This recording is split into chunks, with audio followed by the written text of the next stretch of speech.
Oh, hey, Tom. I wanted to connect some of your calls today back to that 1980 trip by John Connally to the Middle East to commit treason and felonies that helped swing the election to Ronald Reagan by telling the leaders of, I guess it was 11 Middle Eastern countries to communicate to Iran not to accept the peace deal, which allowed Jimmy Carter to lose that crucial bit of support that could have changed the outcome of the election.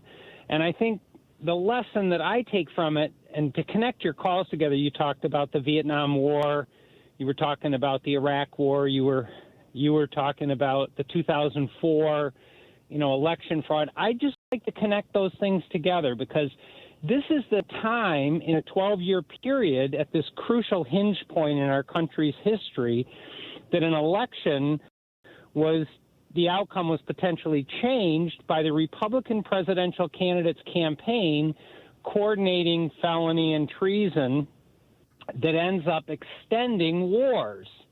So, I've called you before about the Chenault affair, and LBJ knew, and he kept quiet. Right, that was the audio I played in the first hour. Yeah, and I mentioned to you that Humphrey knew because he was told, and he made a decision not to tell the public because he thought we'd have a civil war if they understood the corruption. Yep. And for people, if I can pause you right there, Patrick, for just a moment, just for people who may be tuning in, probably only about 10% of the audience that was listening when I played this in the first hour are still listening, because that's just the nature of radio. About every 15 minutes, you see about a 10 or 15% turnover in your audience. This is a clip of Lyndon Johnson calling Everett Dirksen. He was the senior-most Republican in the United States Senate. He was arguably the most powerful Republican in the United States. He was an elder statesman. He was, generally speaking, a good guy, Everett Dirksen. I had and continue to have a lot of respect. He had this very deep, gravelly voice. And this, you're going to hear Lyndon Johnson saying what Patrick just said, which is, I don't want to get this in the campaign. He didn't want Americans to learn that Richard Nixon was committing treason because he thought it would harm the presidency. He thought it would harm the nation. This is Lyndon Johnson's call to Everett Dirksen. Here's the latest information we got. The agent says that they just talked to the boss in New Mexico, and that he says that you must hold out. Just hold on until after the election.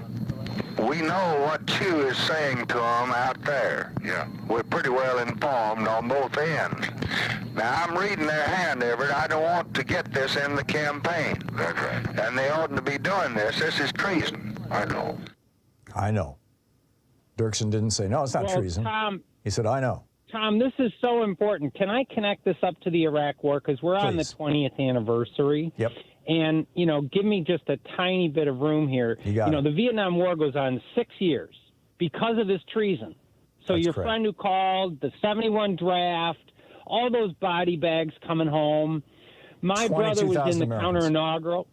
Yeah, my brother was in the counter-inaugural, in the street, got arrested carrying caskets when Nixon was elected in 72. I don't think that Nixon would have bugged Watergate and committed all of those crimes if it hadn't gone secret and unprosecuted what happened. People who knew didn't bring it forward, including Hubert Humphrey. I agree. So then the question is, what did we do about it? Well, we did the church committee. We got rid of mass surveillance. My brother had a red file. The NSA was taping phones. We had a court suit. We got rid of that. We created FISA. All of these things to take back our democracy, to stop illegal wars like Cambodia and Laos that led to a genocide because we destroyed a government and destabilized with secret illegal bombing. Yep. So the idea was, let's stop that. Okay, well, did we learn our lesson? No, we didn't. Because William Colby was in the airport, the CIA director, getting this information, even if Reagan's campaign didn't know, and they went and John Connally and Ben Barnes met with Reagan. I don't believe for 2 seconds that they didn't know. But Daddy Bush was a CIA director, too. So what did Daddy Bush do? He had Cap Weinberger, Secretary of Defense, committing felonies, carrying through on their side of the deal to send arms to Nicaragua. That's right. And I stood up in a cape as Yeah, well, yes, and I stood up in a cape, and we did the 42 of us, because 42 people had just been killed in Nicaragua, and we did the Grim Reaper at Harvard when he spoke, before we knew he was a felon, before we knew he deserved a jail cell. And then when I had my young son, after Bush was elected in 2000, we heard Daddy Bush, George H.W. Bush, say on Diane Rehm, and you can pull up the tape, that I always knew I was going to pardon them. So Ollie North had his conviction overturned, but Poindexter, who was the top guy in the White House, he got pardoned. Yep. And so that led directly to this impunity. And then the tapes came out that when the Iran-Contra thing was being hatched in the Reagan White House in 87, that Daddy Bush, former CIA director, was in the room, knew everything. He should have been prosecuted, but that was kept secret. So how does that tie together to today? Well, we got back to having NSA mass surveillance. We got back to having assassinations with drones. We had WMD lie take us into Iraq, and 4,500 Americans are dead from the Iraq war. 1 million related Iraqis dead, 228,000 from the war. And we destroyed their water systems. We killed all those children. And we didn't get accountability from the 80 situation. We lost the independent counsel law, so we couldn't prosecute Trump. This is a straight line of impunity. Yeah. And it runs through the Republican Party. Well, the Democrats went along with it, unfortunately, and they went along with the Iraq war, and they went along, my boss, Carl Levin, went along with getting rid of the independent counsel law. Oh, geez. And it was a terrible mistake. Moynihan went after the NSA because they spent $100 million putting together the office in Virginia where they were going to run their mass surveillance, and they hadn't told Congress. And he was head of intelligence, and he wrote a book on secrecy, and he made them destroy the building, take it down, repurpose it. And he would not let them create mass surveillance. And then Democrats and Republicans, Bush and Obama, made it legal, created a set of rules behind it, and we needed Ed Snowden to tell us it was happening. The Church Committee had already taken care of that. You're right. My boss, Colin Seitz in the Third Circuit, was the chief judge on the appeals court for the Star Chamber for the FISA panel. They didn't grant those warrants. We had a collapse of the rule of law, and this 1980 arms for hostages secret deal to deny Carter a fair chance of winning, tied back to what Nixon did, is an example of where we went wrong. Right. And it all paved the way for Trump and his criminality. I mean, here, this is a story from a couple of weeks ago that I was going to do on the air and never got around to. The headline is, DHS admits it tried to manufacture fake terrorists for Trump's political gain. This was an investigation that Ron Wyden did, that Chad Wolf was pulling together secret dossiers on people here in Portland, and they wanted to describe them as terrorists. They fully intended to, actually, and it just kind of got blown up at the last minute. But this was and then... In addition to bringing you the Thom Hartmann program here on Free Speech TV and Video Media Online, we also have a whole set of ways you can interact with us and tools you can use to spread the word about the importance of democracy and the threats to it in our republic. First, there's your daily homework. Sue Nethercutt puts together a daily email newsletter that has a link to every story I discuss on the air, so you can find my sources and you can share them with your friends. It's free, and you can sign up at ThomHartmann.com. Second, I publish my daily take every day over at the HartmannReport.com website. That's also free if you want the daily 5 days a week rant in your inbox. No ads either. Third, we have the podcasts. There's the free 1-hour version of our daily show that's advertising supported. You can find that wherever you get your podcasts normally.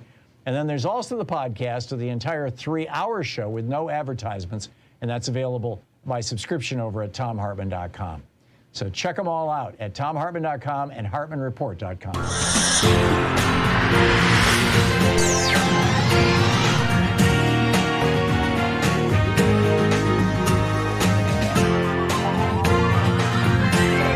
We say fight back!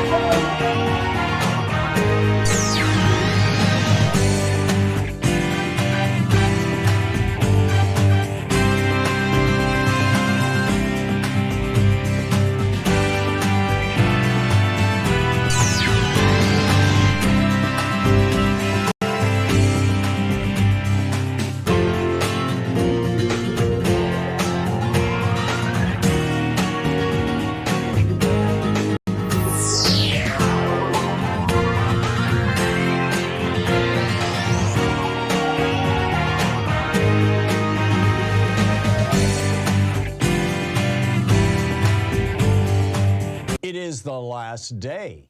I mean, not literally the last day of the whole pledge drive, because that runs for 2 weeks. And, you know, thankfully we got them from 4 weeks down to 2 weeks. But and thanks to you for responding. I mean, people get it, you know, that 2 weeks works, and everybody kicks in and, you know, chips in and helps out. But today is the last day for our unlocking an additional $10,000 from our frontline funders if we hit that goal of signing up 1,000 people, getting 1,000 pledges. And if you have not pledged to Free Speech TV before, here's your opportunity to become a member of the family. And, you know, we would be very happy to have you as a member of the family. It's a pretty marvelous family, frankly. And Free Speech TV is growing. You know, I mentioned yesterday, we've got the new program, Indian Country Today. We have premiums to incentivize people to participate. But in my mind, the number one incentive to be a member, the number one reason to be a member of Free Speech TV is because there's really important content here. We talk about things on, you know, I can speak for my program, but I also watch Free Speech TV, and I know that this is true right across the board for most all the programming on this network. We talk about things that are really and truly important. We talk about things that are very often not discussed in the mainstream media. I mean, we of course cover the big stories. And if you just were to watch Free Speech TV, you would still have a pretty good sense of what's going on in the world. But we also do the deep dives. We also dig in. We also bring on the voices that are often marginalized and not heard from. Share perspectives that you might not have considered. Sometimes even share perspectives that are infuriating, but informative. I think that's pretty critical stuff. I don't think that a democracy can truly work without a wide variety of voices and without good information. And that's what you have here on Free Speech TV. This is, in my opinion, the most unique television network available in the United States. There's nothing like it. There's not another nonprofit television network out there to begin with. There's not another genuinely progressive television network out there. I'll grant there's, you know, a couple of good progressives on some of the commercial networks, but there's also a lot of nonsense and fluff and BS and whatnot on the commercial networks, and a lot of advertisements too. But here, you get the real deal. You get the real message. You learn what's actually going on in the world and the importance of it. And again, speaking for myself and my own program, but also noting that I get this from listening to other people's programs, we also offer a context. What's the frame in which this data point exists? What is the meaning that wraps around this particular event that we're discussing, or this particular position that's that somebody's taking, or this vote that's happening in Congress, or this piece of legislation, or whatever it may be? You don't find that in a lot of other places. And it's one of the things that makes Free Speech TV so extraordinary, so special, so important, so worth sustaining. And that's why you need to call now, 877-378-8669, and make your contribution to help keep this television network on the air, to help keep this television network growing. And there's a bunch of gifts that you can receive. Now, in my opinion, the very best way to help Free Speech TV is to be a sustaining donor, to make a gift every single month. And I mean, you know, $5 a month, $10 a month, $15 a month. On my public radio station here in Oregon, when they were in their pledge drive, the last time they were, I heard them pitching $25 a month. That's what they were trying to get people to sign up for. You know, we can do this, right? So do that. But there's also, if you want to get one of the premiums, and just, you know, I have a particular affection for one of them. It's my latest book. It is just out. The Hidden History of American Democracy, Discovering Humanity's Ancient Way of Living. And I literally go back to the Native American tribes that gave the Europeans, via the French, the ideas that made their way back to the founders of this country, of modern America, and the whole idea of democracy. This book is available with a $120 gift, a one-time $120 gift to Free Speech TV.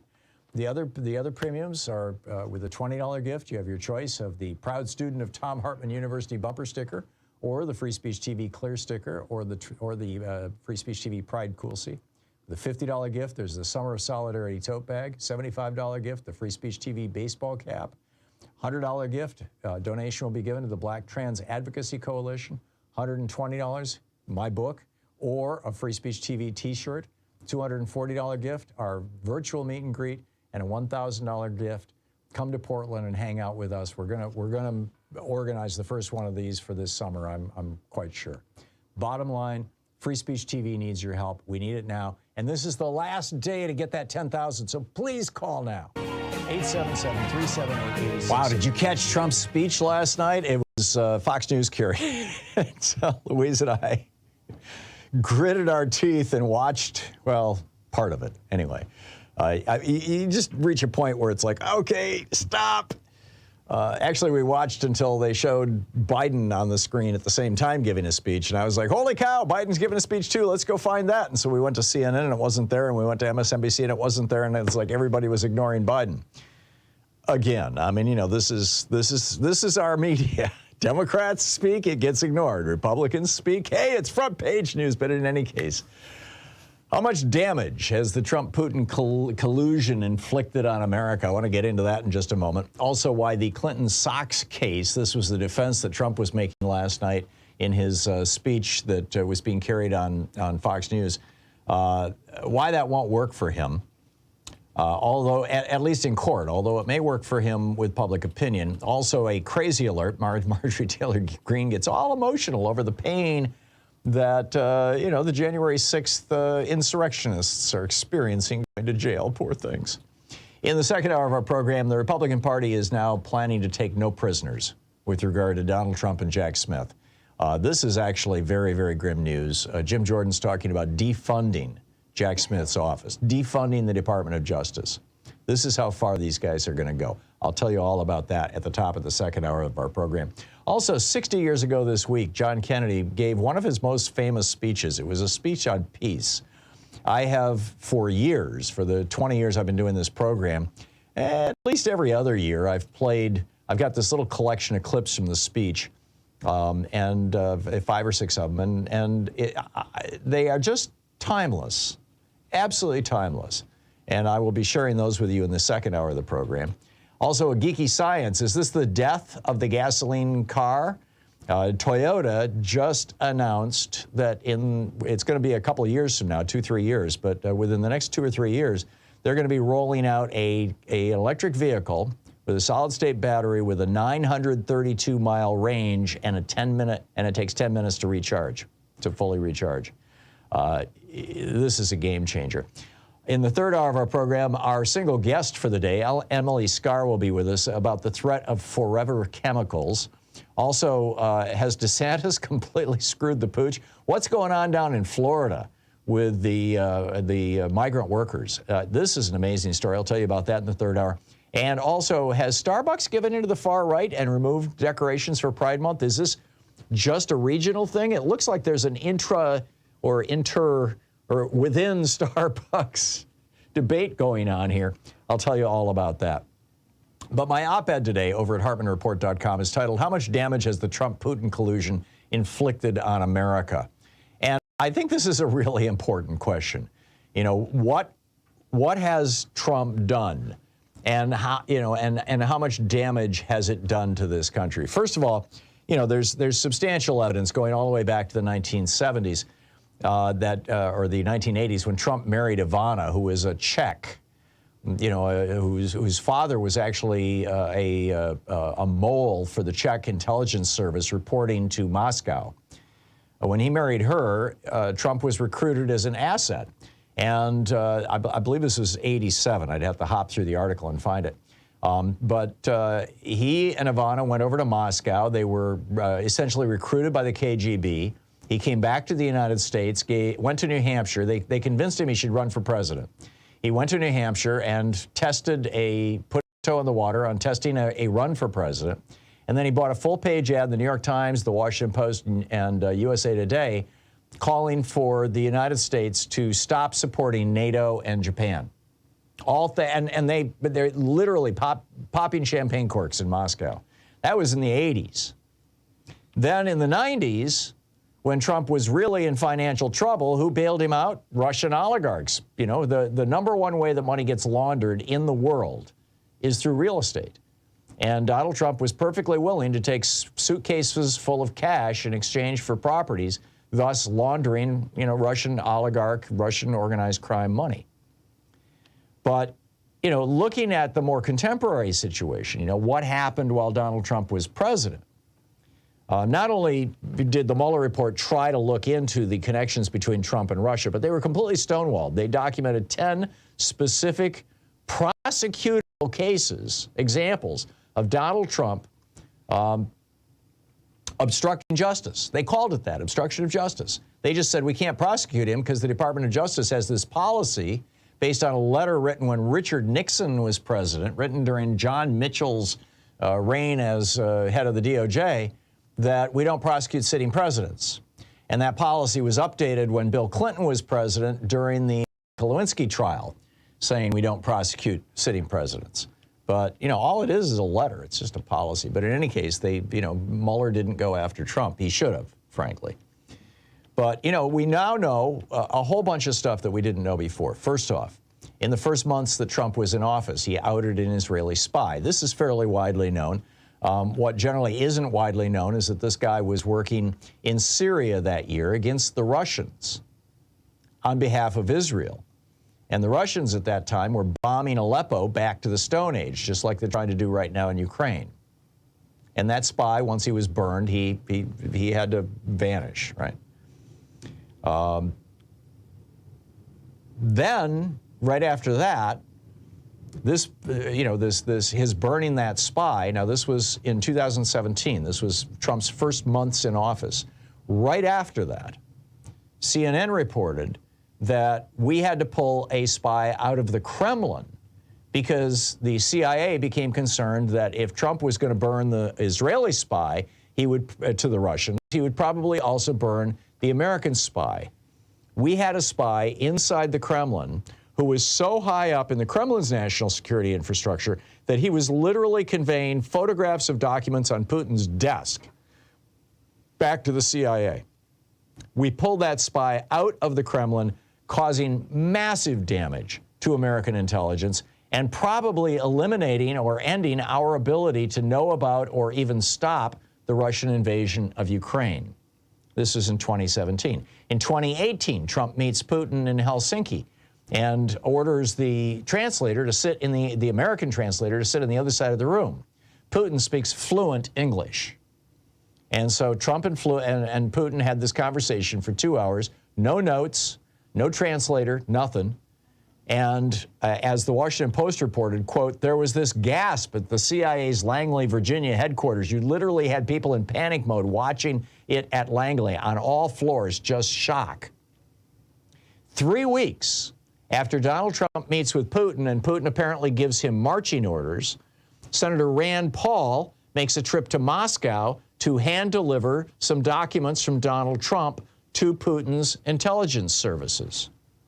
Now, Rand Paul is the senator who has also taken Putin's side in the Ukraine conflict. He single-handedly blocked a $40 billion military aid package to Ukraine in the Senate. He called for the repeal of the Espionage Act after Mar-a-Lago was searched and said that the FBI may have planted documents at Mar-a-Lago. 10 days after Rand Paul's trip to Moscow, the New York Times reports that their sources inside Moscow have, quote, suddenly gone silent. Not the New York Times' sources, the CIA sources. They report that the CIA says this. This is a quote from the New York Times. The full reasons the sources have gone silent are not known. Current and former officials said the exposure of sources inside the United States has complicated matters. This year, the identity of an FBI informant, Stephen Halper, became public after Trump-loyal MAGA Republicans, those 4 words I just inserted here, House lawmakers, sought information on him, and the White House, the Trump White House, allowed the information to be shared. Mr. Halper, an American academic based in Britain, had been sent to talk to Trump campaign advisors who were under FBI scrutiny for their ties to Russia. So here you've got a guy working for the FBI, infiltrating the Trump campaign, trying to find out about their connections to Russia, and Trump burns him. And they assume that this might have something to do with, you know, why the CIA sources inside Moscow went quiet. Then in July of 2019, the following year, Trump has a conversation with Putin, and in one of those, and with the Emir of Qatar, and we're not sure which of these this was. Again, from the Washington Post, in one of those conversations, according to a high-level U.S. intelligence source, Trump made promises to a world leader that were so alarming it provoked a national security scramble across multiple agencies.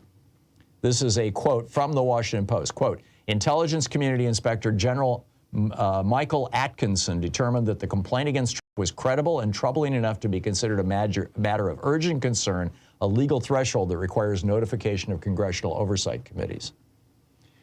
2 weeks later, the last day of that month, July 31st, Trump has another private conversation with Putin. He had over 20 of these private conversations that we have no records of. We have records of, but no records of what was said. The White House spokesperson, when the news came out, when it got leaked that this conversation had happened, said that Trump and Putin discussed wildfires. But the following week, 1 week after that conversation, Betsy Swan over at the Daily Beast reported that Donald Trump had asked the Director of National Intelligence for a list of all of its spies, all of its employees, including all of its spies. Several months after Trump left office then, perhaps just by coincidence, the New York Times runs a story titled, Captured, Killed, or Compromised, CIA Admits to Losing Dozens of Informants. The New York Times writes, top American counterintelligence officials warned every CIA station and base around the world last week about troubling numbers of informants recruited from other countries to spy for the United States being captured or killed. The message in an unusual top-secret cable said that the CIA's Counterintelligence Mission Center had looked at dozens of cases involving foreign informants who had been killed, arrested, or most likely compromised. Although brief, the cable laid out the specific number of agents executed by rival intelligence agencies, a closely held detail that counterintelligence officials typically do not share in such cables. In other words, the CIA was panicking. And this is, you know, right after Trump goes off with his documents. How much damage has Donald Trump done to this country? I think it's considerable, frankly. I don't see how we can deny it. And he has plans for America, by the way, if he gets reelected. He had issued Executive Order 13957. That allows him to fire all of the civil service management of every government agency, including the FBI, the CIA, the NSA, large parts of the Pentagon, and the Department of Homeland Security. And this is what he has planned for his second term. Not good. This is the Thom Hartmann Program. Back with more of the news of the day and your calls in just a moment.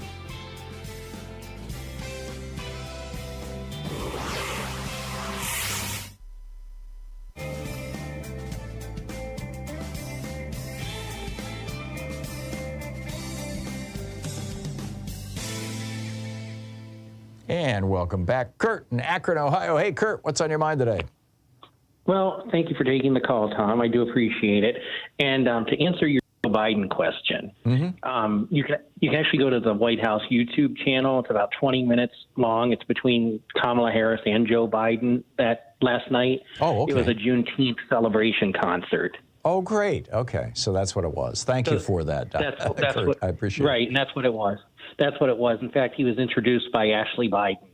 And the founder, or the woman who started the movement to get Juneteenth to become a national holiday, I forget her name, but she's a 96-year-old woman. She spoke there last night, too, which is on that. I mean, that's sweet. It's not at the level of national security like, you know, Trump committing treason, but that's sweet. Thank you for that. And it's cute in the fact that she could really speak over the podium, and Kamala Harris is actually holding her up to make sure she could speak over the podium. Oh, isn't that yeah, that's marvelous.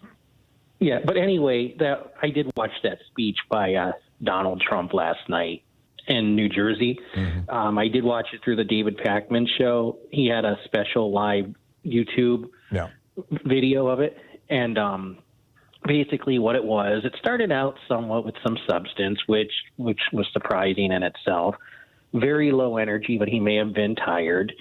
But then maybe about halfway through it lasted about 30 minutes because he started late because he got to Newark Airport later than he wanted to. He then started going into his daily or his rant, no pun intended on that one, to say that they stole the election. He got more votes than anybody else, and Bill Clinton did worse. Hillary Clinton did worse. Joe Biden should be in prison. Mike Pence, he was treated properly. You know, basically Mike Pence, okay, he was treated properly. He did the same thing Joe Biden did. And basically just same old garbage that we hear for the last 2 years. So it's becoming kind of boring, to be honest with you. Yeah, and my sense of it is that the GOP has become bored with it too. I don't think, there's going to be these dead enders, the Marjorie Taylor Greene bunch, the QAnon crowd, basically. Exactly. But I'm increasingly convinced that not only will Donald Trump never be president again, but that in all probability he will not be the Republican Party's nominee again either. Which raises the question, who's going to replace him? Well, here's my question on that. You need 40,000 unique donors and I believe 1% in the polls to participate in the Milwaukee debate. Yeah. I almost would like to donate $5 to the Chris Christie campaign to make sure of that, but I'd like to see if Chris Christie has the stones to maybe say all that stuff that he said on that CNN town hall meeting without Donald Trump in the room. Does Chris Christie have the stones to do it directly to Donald Trump? Oh, he absolutely does. I mean, he did that. He took Marco Rubio out of the race in the Republican primaries. But that was in Marco 2015. Rubio. Yeah, right, but that was Marco. Chris Christie used to be a federal prosecutor. He doesn't. He's not afraid of Donald Trump. I'm glad that you said that. Yeah. I mean, this is he is a bully. I mean, and bullies know bullies. And Christie has. And Gavin Newsom sure let a bully have it the other night too on Hannity, huh? Yeah, I didn't catch that. I read a story about it. It sounds like he really cleaned their clock. Yeah. It sounded like the Gavin Newsom show instead of the Sean Hannity show. There you go. Kurt, thanks for the call. I appreciate it. It's 22 minutes past the hour. We'll be back with the Clinton socks case, what Kurt and I were just talking about, in greater detail. Stay with us.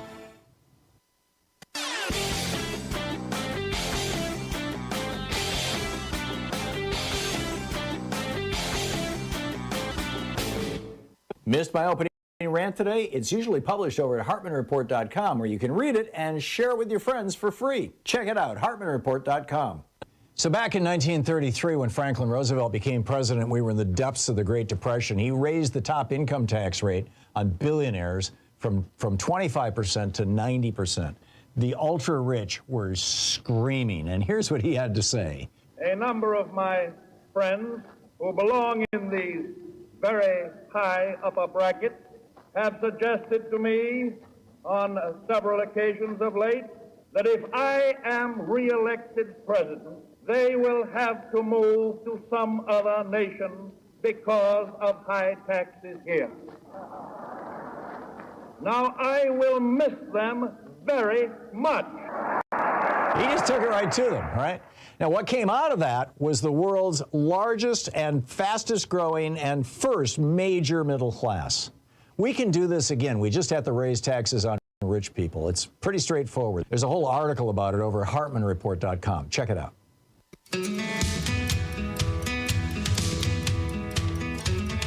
And welcome back. So last night, I mentioned that Louise and I watched part of Donald Trump's speech on Fox last night, and somebody called and said that David Pakman was playing it here on Free Speech TV as well, which is just great.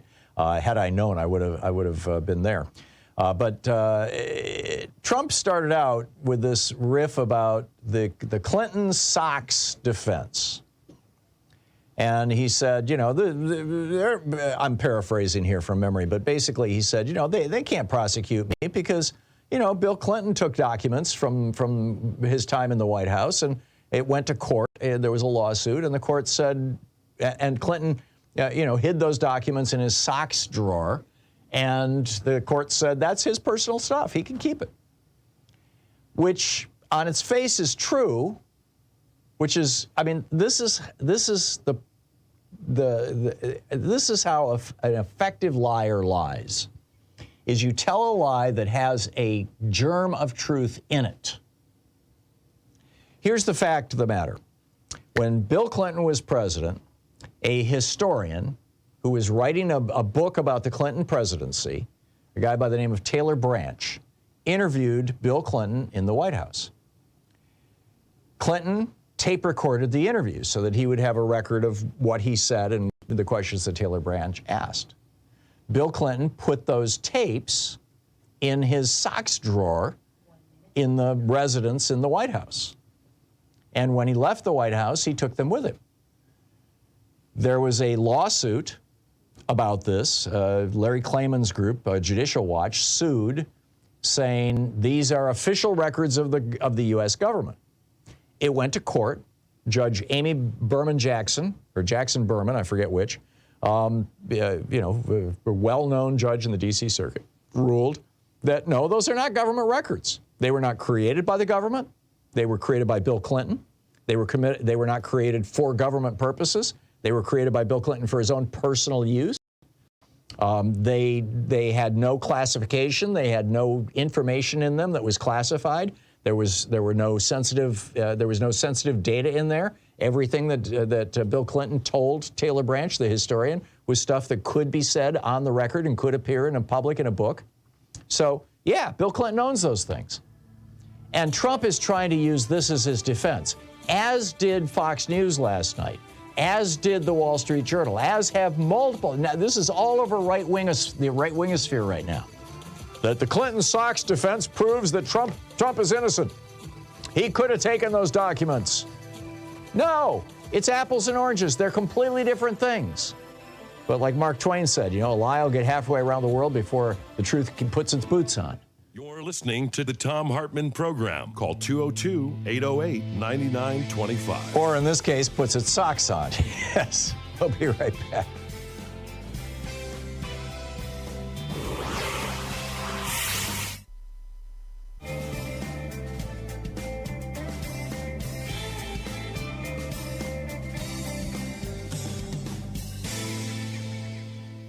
It is the last day. I mean, not literally the last day of the whole pledge drive, because that runs for 2 weeks. And, thankfully we got them from 4 weeks down to 2 weeks. But and thanks to you for responding. I mean, people get it, that 2 weeks works and everybody kicks in and, chips in and helps out. But today is the last day for our unlocking an additional $10,000 from our frontline funders if we hit that goal of signing up 1,000 people, getting 1,000 pledges. And if you have not pledged to Free Speech TV before, here's your opportunity to become a member of the family. And, we would be very happy to have you as a member of the family. It's a pretty marvelous family, frankly. And Free Speech TV is growing. I mentioned yesterday, we've got the new program, Indian Country Today. We have premiums to incentivize people to participate. But in my mind, the number one incentive to be a member, the number one reason to be a member of Free Speech TV is because there's really important content here. We talk about things on, I can speak for my program, but I also watch Free Speech TV, and I know that this is true right across the board for most all the programming on this network. We talk about things that are really and truly important. We talk about things that are very often not discussed in the mainstream media. I mean, we of course cover the big stories.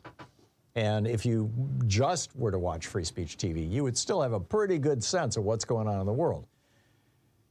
But we also do the deep dives. We also dig in. We also bring on the voices that are often marginalized and not heard from. Share perspectives that you might not have considered. Sometimes even share perspectives that are infuriating, but informative. I think that's pretty critical stuff.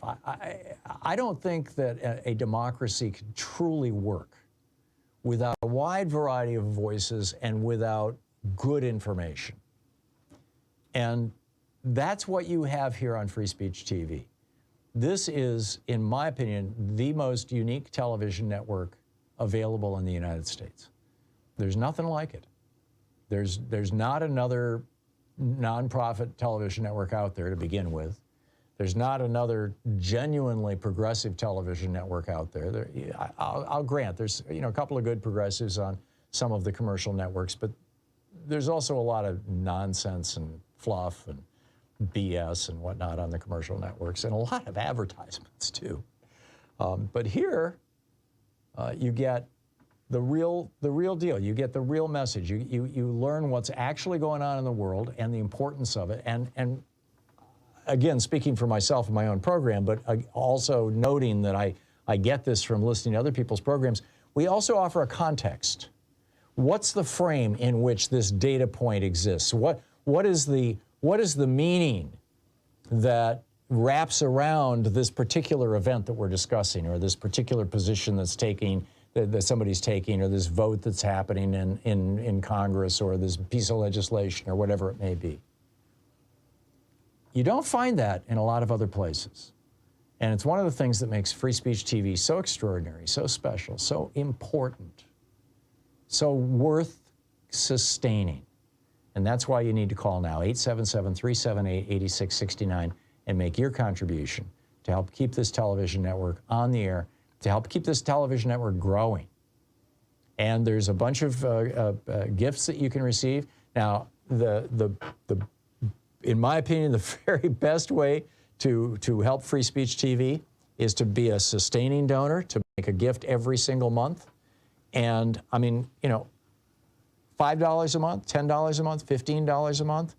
On my public radio station here in Oregon, when they were in their pledge drive, the last time they were, I heard them pitching $25 a month. That's what they were trying to get people to sign up for.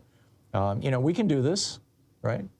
So do that. But there's also, if you want to get one of the premiums, and just, I have a particular affection for one of them. It's my latest book. It is just out. The Hidden History of American Democracy, Discovering Humanity's Ancient Way of Living. And I literally go back to the Native American tribes that gave the Europeans, via the French, the ideas that made their way back to the founders of this country, of modern America, and the whole idea of democracy. This book is available with a $120 gift, a one-time $120 gift to Free Speech TV. The other premiums are with a $20 gift. You have your choice of the Proud Student of Thom Hartmann University bumper sticker, or the Free Speech TV clear sticker, or the Free Speech TV Pride Coolsey. The $50 gift, there's the Summer of Solidarity tote bag. $75 gift, the Free Speech TV baseball cap. $100 gift, donation will be given to the Black Trans Advocacy Coalition. $120, my book, or a Free Speech TV t-shirt. $240 gift, our virtual meet and greet, and a $1,000 gift. Come to Portland and hang out with us. We're gonna organize the first one of these for this summer, I'm quite sure. Bottom line, Free Speech TV needs your help. We need it now. And this is the last day to get that 10,000, so please call now. 877-378-8669. Call now.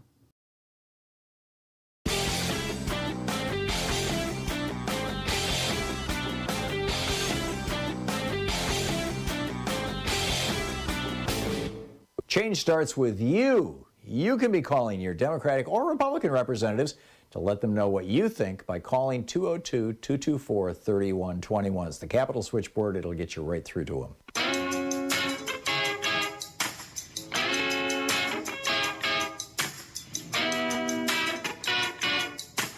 Welcome back. So the former general counsel for the FBI says that Donald Trump last night, in his speech at Bedminster, basically admitted that he committed this crime, and said that his defense is that Bill Clinton was able to keep a tape recording of an interview he did. And therefore, Donald Trump can steal top secret classified documents and then leave them, out where the public can just walk into a bathroom, sit down, lock the door, sit down on the toilet, and pull out a cell phone and start taking pictures. I don't think that's going to work. Okay, a crazy alert that I pick up your calls. Crazy alert. Marjorie Taylor Greene yesterday in an official congressional hearing apologized to insurrectionists. She was specifically talking to a guy who had been, John Strand was his name, a convicted January 6th defendant. And she said, it's so heavy on my heart that we're doing this today when President Trump is being arraigned, all because of the weaponized government that's been weaponized against each of you. She's talking to people who tried to commit treason against the United States.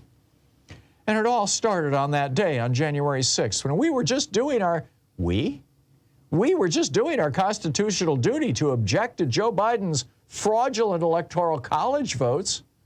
Fraudulent? Because we all believed that the election had been stolen.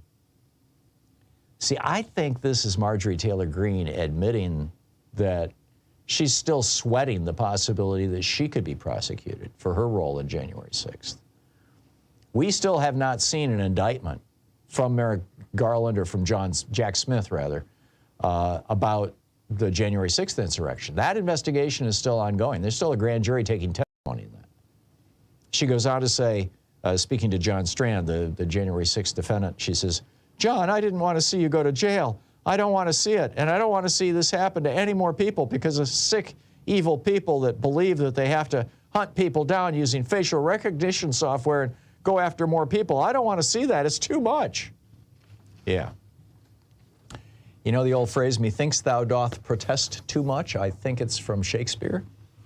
Yep. We're there. All right, let's pick up your calls here. Dan in Oxford, Alabama. Hey, Dan, excuse me, what's on your mind today? Good morning. How are you? I'm well. What's up? Last evening, my wife and I were listening to ABC News with David Mueller. Uh-huh. And, of course, the main story, as you well know, was Trump. God, I hate to say that man's name. Anyway,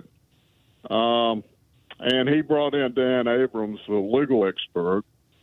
And this is something, I don't know if you saw this, but this is something Dan Abrams brought up.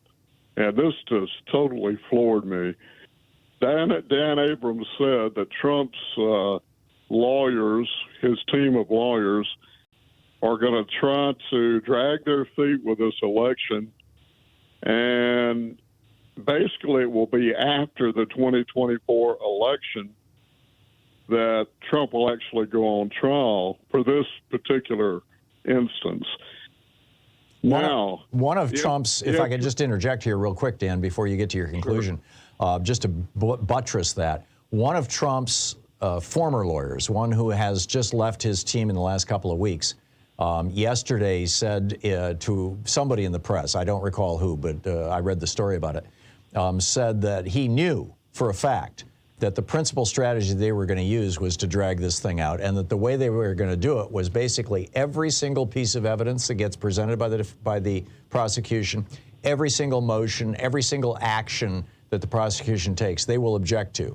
And if their objection is overruled by the trial judge, they will appeal that overruling of the objection to the 11th Circuit. If the 11th Circuit overrules it, which is extremely likely, then they will appeal it to the Supreme Court. If the Supreme Court overrules it, then they'll go back to court, and that whole process could take a couple of weeks. They'll go back to court, and literally the next words out of the mouth of the prosecutor, they will object to the next statement, and rinse, wash, repeat. That's their strategy so far, Dan. Yeah, that was one of the main things I heard Dan Abrams say. But this is what really floored me.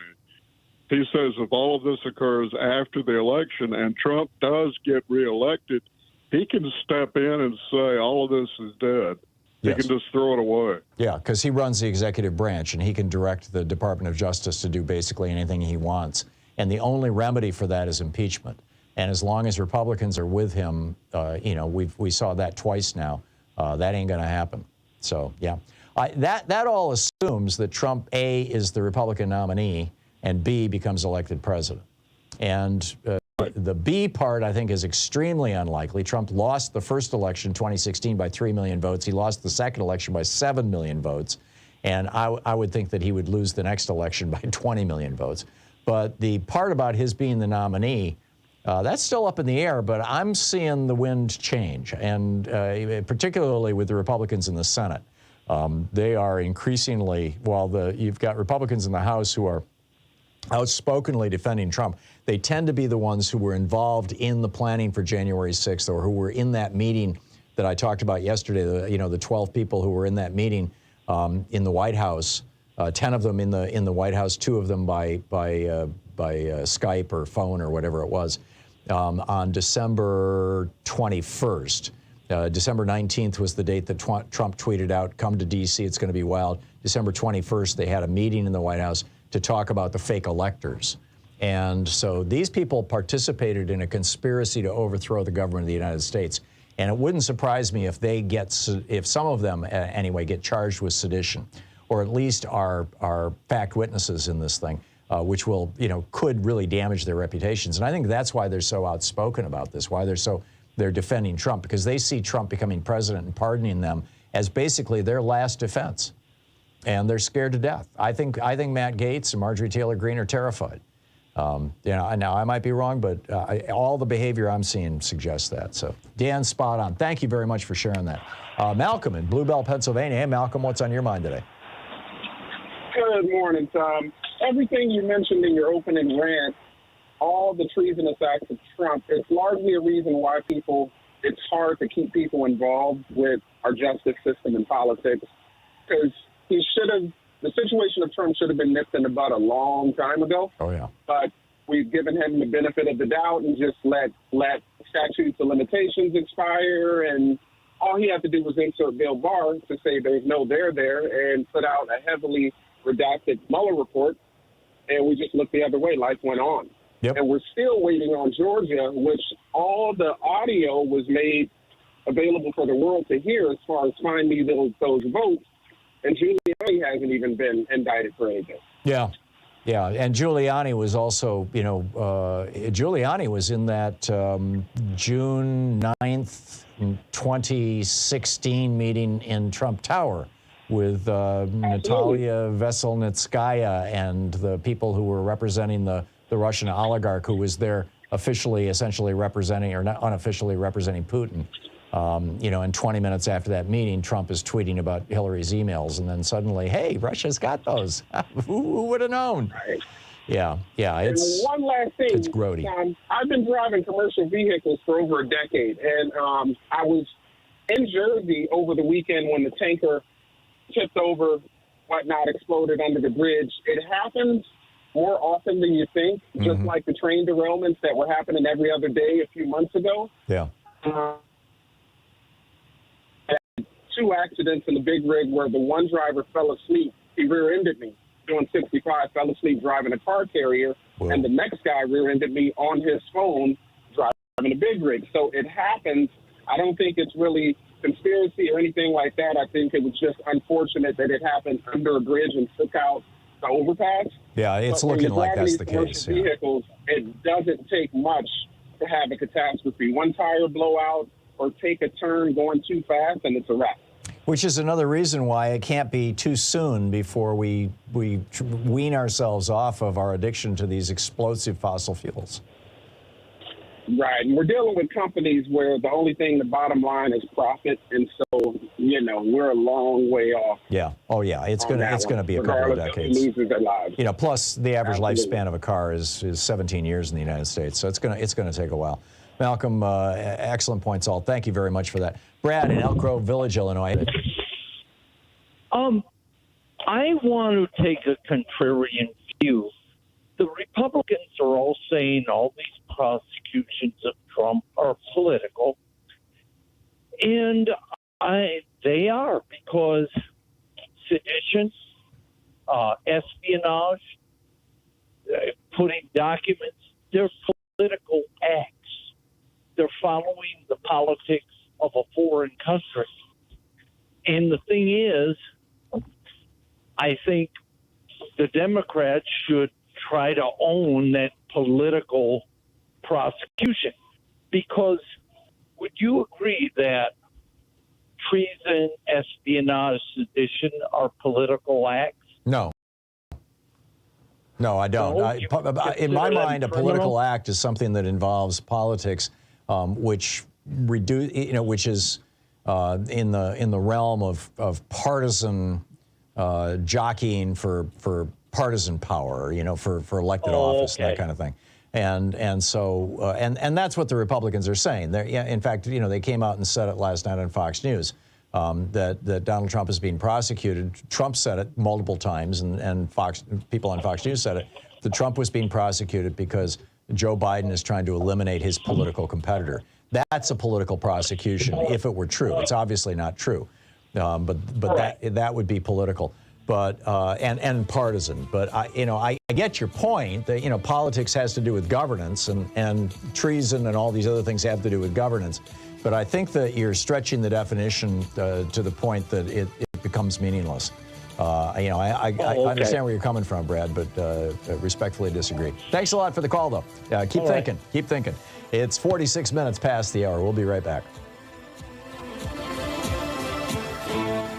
You're listening to Thom Hartmann. Visit ThomHartmann.com for audio and video archives. Taking back the mainstream media 3 hours a day, 5 days a week, right here. We'll be right back.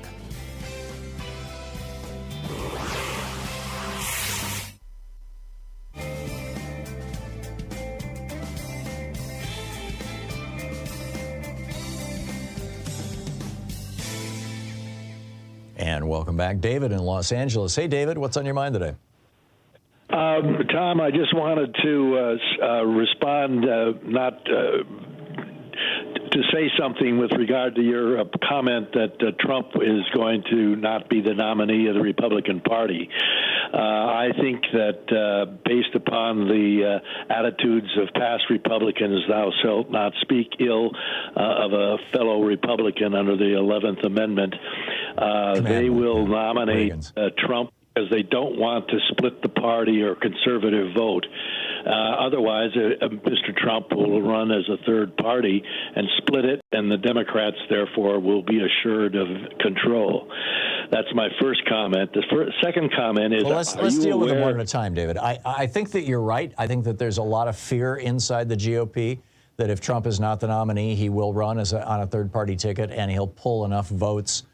And it doesn't take a lot. I mean, Jill Stein, if Jill Stein had not been in the race in 2016, Hillary Clinton would be president right now.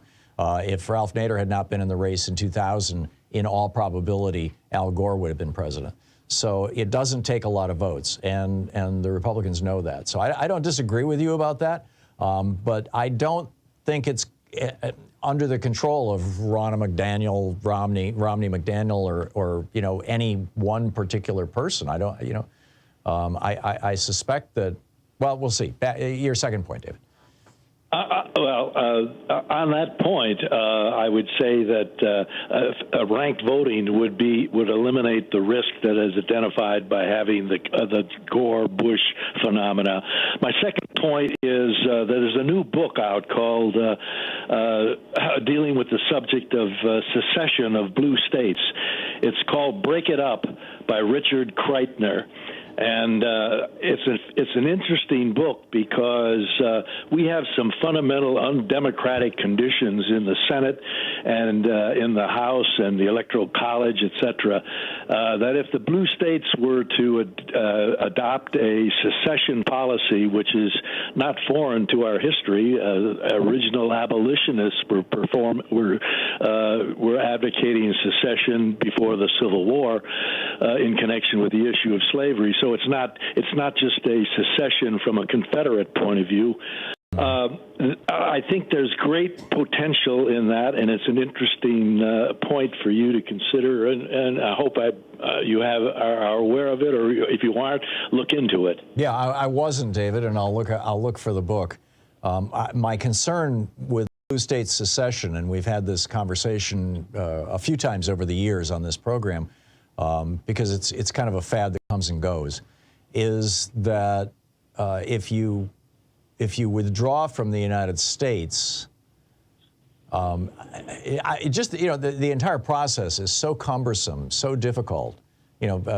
Well, I think the point that's being asserted here is not that you will actually make the secession, but you will bring up the potential, and this will change the political discussion, and perhaps will form a reason, a political strategy to have the filibuster, which is completely undemocratic, and the fact that California has 2 senators and Wyoming has 2, and it's 500,000 versus 40 million. Right. So that's very undemocratic. Yeah, no, I totally get it. I get all the arguments.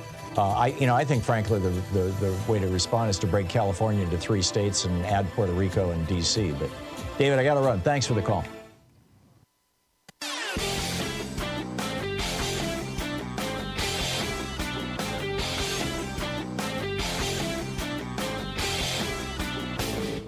Hey, thanks so much for sharing our program and for reaching out to our stations and sponsors and letting them know that you're listening. It really means a lot to us.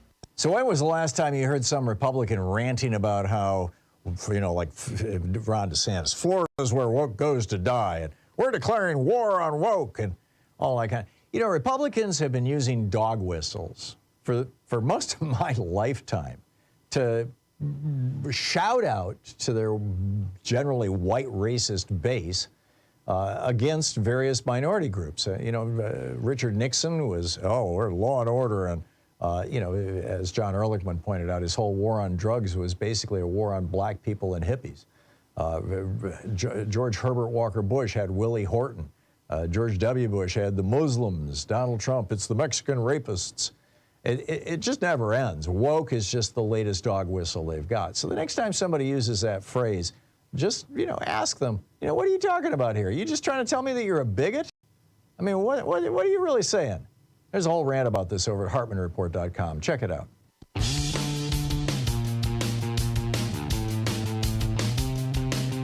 Welcome back. Picking up your calls here. Jonathan, there we go. Jonathan in Portland. Hey, Jonathan, what's on your mind today? Hi, Tom. I wanted to bring your attention to an interesting article by 2 Loyola law professors, Joseph Ferguson and Thomas Durkin, that point out that cases involving classified information are impossible to referee because they're classified, and that in order to make an informed judgment, you need to know the context of the document, even if you knew the document. The information is classified, and the judge themselves in an espionage case don't have access to the information. But of course, all of that doesn't really matter, because all you have to know is that the documents are classified and that they're regulated, and that's really all that matters. It doesn't even matter what's in them, which is why whistleblowers can't use a defense against releasing classified information. Right. Their motives are immaterial. Right. Go ahead, Jonathan. Finish the absurdity of all of this is that Jonathan Turley points out that Trump could have had access to all this information from the National Archives. So why he actually kept these papers, to me, is just demented. Yeah. But I think he was looking for things to sell. I really do. Well, I think he thought they had value. He could make money off them, and he's come out and said, he said Nixon made $18 million. Nixon was actually dead when that $18 million was paid to his estate. But yeah, there was an $18 million payment. Right, but he could have made money. Jared Kushner made a lot of money already because he was president. But yeah. I mean, he could have made money, anyway, right? He just could have just gotten the digital information, or it's just because basically Donald Trump doesn't use computers. He had to have everything printed out. He's a doofus. I think it was that he was concerned about leaving a digital trail, which is, by the way, why he doesn't use computers. I don't know. I mean, it's Mob Boss 101. Digital trails are like flushing things down a toilet. That's his idea. Yeah. I think he's just trying to. I think there are 2 political elements. I think there's 2 political elements. I think one is the fact that he was released without so much as an ankle bracelet. I mean, no bail, no nothing. Most people, of course, would be in prison now. So that's a political element. And the other political element really is the speaking indictment, which was completely unnecessary from a legal perspective. It was just meant to manipulate public opinion. So I would just say that, none of us ultimately really know what's going on, but nor does it matter because, again, they're classified documents, and that's that. Right. Yeah, I get it. Thank you, Jonathan. Patrick in East Lansing, Michigan. Hey, Patrick, what's up? Hey, Tom, I was hoping you'd draw some attention to what's happened to the Clean Water Act and the fact that we can't protect wetlands. And I wanted to put this came out in the case that was decided by Judge Alito May 25th. And yeah, I ranted at length about it when that happened, you'll recall.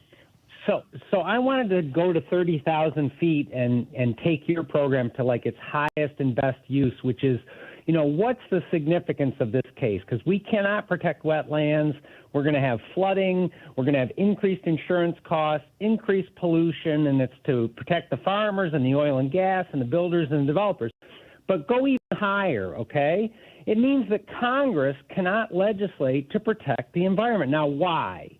It's because Judge Alito, with 5 justices, redefined what water means, contrary to what Congress said, contrary to the meaning of the words. Well, no, he redefined what the word adjacent means, and it was with 4 other justices. This was a 5-4 decision. Kavanaugh was against him, as was Roberts. He actually redefined wetlands, as Kagan said, because when he said adjacent, he was defining what a wetland is because the water was beneath the surface, and it's beneath the surface in 90%. So they redefined water. Now, the question is, big picture now, who gets to define water is who gets to protect the environment. Right. It's either Congress or it's a Supreme Court that subverts democracy to escape control, to serve the wealthy, and slide us to fascism, full stop. Yeah. And well, what happened? What happened a year ago? They redefined what air means to take away the Clean Power Plan. Yep. So we need to strip the jurisdiction of the court. Elie Mystal has been asking to do this. It's perfectly constitutional. It's what most major democracies do with their Supreme Court. Yep. It's not controversial. It's been done by Congress in the Civil War. I agree. I wrote a book about it. I'm with you. Patrick, thank you. Thank you for the call. I got to run. We'll be right back. You're listening to Thom Hartmann. In addition to bringing you the Thom Hartmann program here on Free Speech TV and Video Media Online, we also have a whole set of ways you can interact with us and tools you can use to spread the word about the importance of democracy and the threats to it in our republic. First, there's your daily homework. Sue Nethercutt puts together a daily email newsletter that has a link to every story I discuss on the air, so you can find my sources and you can share them with your friends. It's free and you can sign up at ThomHartmann.com.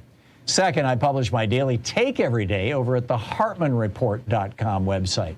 That's also free if you want the daily 5 days a week rant in your inbox. No ads either. Third, we have the podcasts.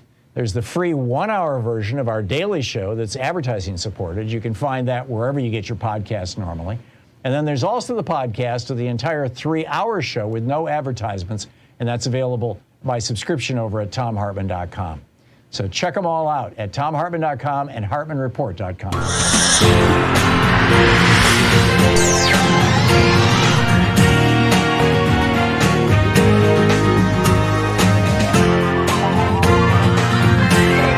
We say fight back!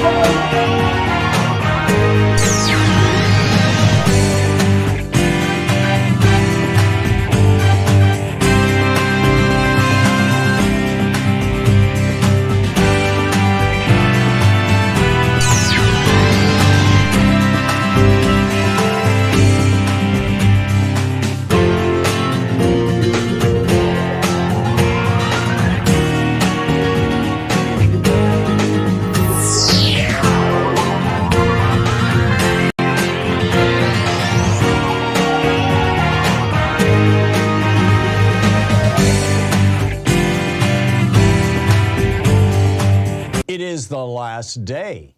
I mean, not literally the last day of the whole pledge drive, because that runs for 2 weeks. And, Thankfully, we got them from 4 weeks down to 2 weeks. But and thanks to you for responding. I mean, people get it. You know, that 2 weeks works, and everybody kicks in and chips in and helps out. But today is the last day for our unlocking an additional $10,000 from our frontline funders if we hit that goal of signing up 1,000 people, getting 1,000 pledges. And if you have not pledged to Free Speech TV before, here's your opportunity to become a member of the family. And we would be very happy to have you as a member of the family. It's a pretty marvelous family, frankly.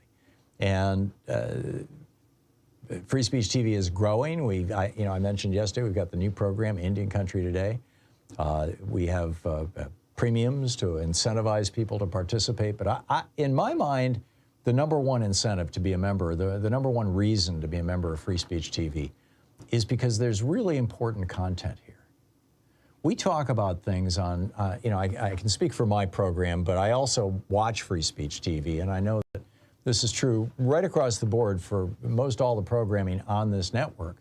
We talk about things that are really and truly important. We talk about things that are very often not discussed in the mainstream media. I mean, we of course cover the big stories. And if you just were to watch Free Speech TV, you would still have a pretty good sense of what's going on in the world. But we also do the deep dives. We also dig in. We also bring on the voices that are often marginalized and not heard from, share perspectives that you might not have considered. Sometimes even share perspectives that are infuriating, but informative. I think that's pretty critical stuff. I don't think that a democracy can truly work without a wide variety of voices and without good information. And that's what you have here on Free Speech TV. This is, in my opinion, the most unique television network available in the United States. There's nothing like it. There's not another nonprofit television network out there to begin with. There's not another genuinely progressive television network out there. I'll grant there's a couple of good progressives on some of the commercial networks, but there's also a lot of nonsense and fluff and BS and whatnot on the commercial networks, and a lot of advertisements too. But here, you get the real deal. You get the real message. You learn what's actually going on in the world and the importance of it. And again, speaking for myself and my own program, but also noting that I get this from listening to other people's programs, we also offer a context. What's the frame in which this data point exists? What is the meaning that wraps around this particular event that we're discussing, or this particular position that's taking, that somebody's taking, or this vote that's happening in Congress, or this piece of legislation, or whatever it may be? You don't find that in a lot of other places. And it's one of the things that makes Free Speech TV so extraordinary, so special, so important, so worth sustaining. And that's why you need to call now, 877-378-8669, and make your contribution to help keep this television network on the air, to help keep this television network growing. And there's a bunch of gifts that you can receive. Now, in my opinion, the very best way to help Free Speech TV is to be a sustaining donor, to make a gift every single month. And I mean, $5 a month, $10 a month, $15 a month. On my public radio station here in Oregon, when they were in their pledge drive, the last time they were, I heard them pitching $25 a month. That's what they were trying to get people to sign up for. We can do this, right? So do that, but there's also, if you want to get one of the premiums, and just, I have a particular affection for one of them. It's my latest book. It is just out, The Hidden History of American Democracy, Discovering Humanity's Ancient Way of Living. And I literally go back to the Native American tribes that gave the Europeans, via the French, the ideas that made their way back to the founders of this country, of modern America, and the whole idea of democracy. This book is available with a $120 gift a one-time $120 gift to Free Speech TV. The other premiums are with a $20 gift. You have your choice of the Proud Student of Thom Hartmann University bumper sticker, or the Free Speech TV clear sticker, or the Free Speech TV Pride Coolsey. The $50 gift, there's the Summer of Solidarity tote bag. $75 gift, the Free Speech TV baseball cap. $100 gift, donation will be given to the Black Trans Advocacy Coalition. $120, my book, or a Free Speech TV t-shirt. $240 gift, our virtual meet and greet, and a $1,000 gift. Come to Portland and hang out with us. We're gonna organize the first one of these for this summer, I'm quite sure. Bottom line, Free Speech TV needs your help. We need it now. And this is the last day to get that 10,000, so please call now. 877-378-8669. Call now.